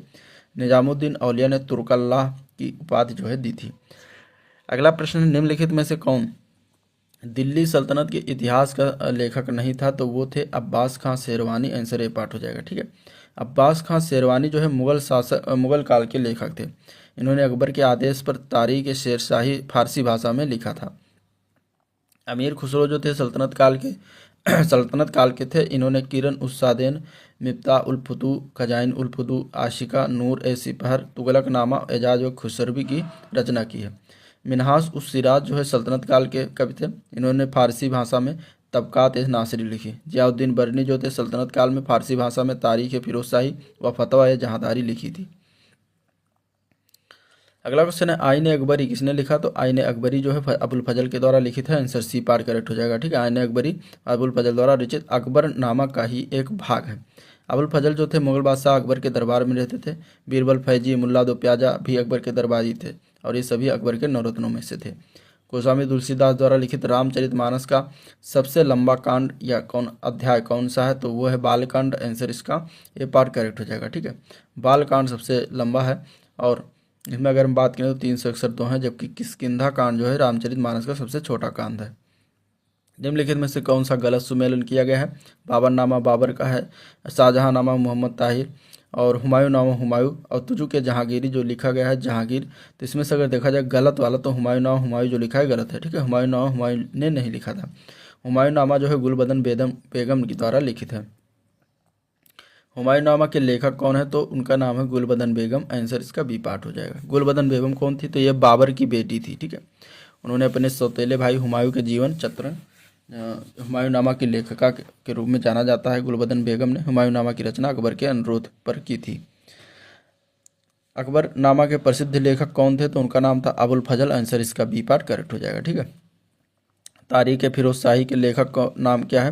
तो तारीख फिरोज शाही के लेखक का नाम की अगर हम बात करें तो जियाउद्दीन बरनी है। आंसर ए पार्ट करेक्ट हो जाएगा। ठीक है। अकबर ने अपने दरबारी संगीतक के रूप में किसे नियुक्त किया था? दरबारी संगीतक थे वो थे Mian Tansen. Answer B part correct हो जाएगा। और इसके बाद नेक्स्ट अगर इसमें बात करें तो अगला क्वेश्चन है अमीर खुसरो का जन्म स्थान कहाँ पर है? तो अमीर खुसरो का जन्म स्थान कासगंज है। आंसर बी पार्ट करेक्ट हो जाएगा। अमीर खुसरो का जन्म 1253 में उत्तर प्रदेश के पटियाली जिला कासगंज 2008 में एटा जिले से विभाजित करके नया जिला बनाया गया नामक कस्बे में गंगा के किनारे हुआ था। ठीक है, ये भी याद रखिएगा।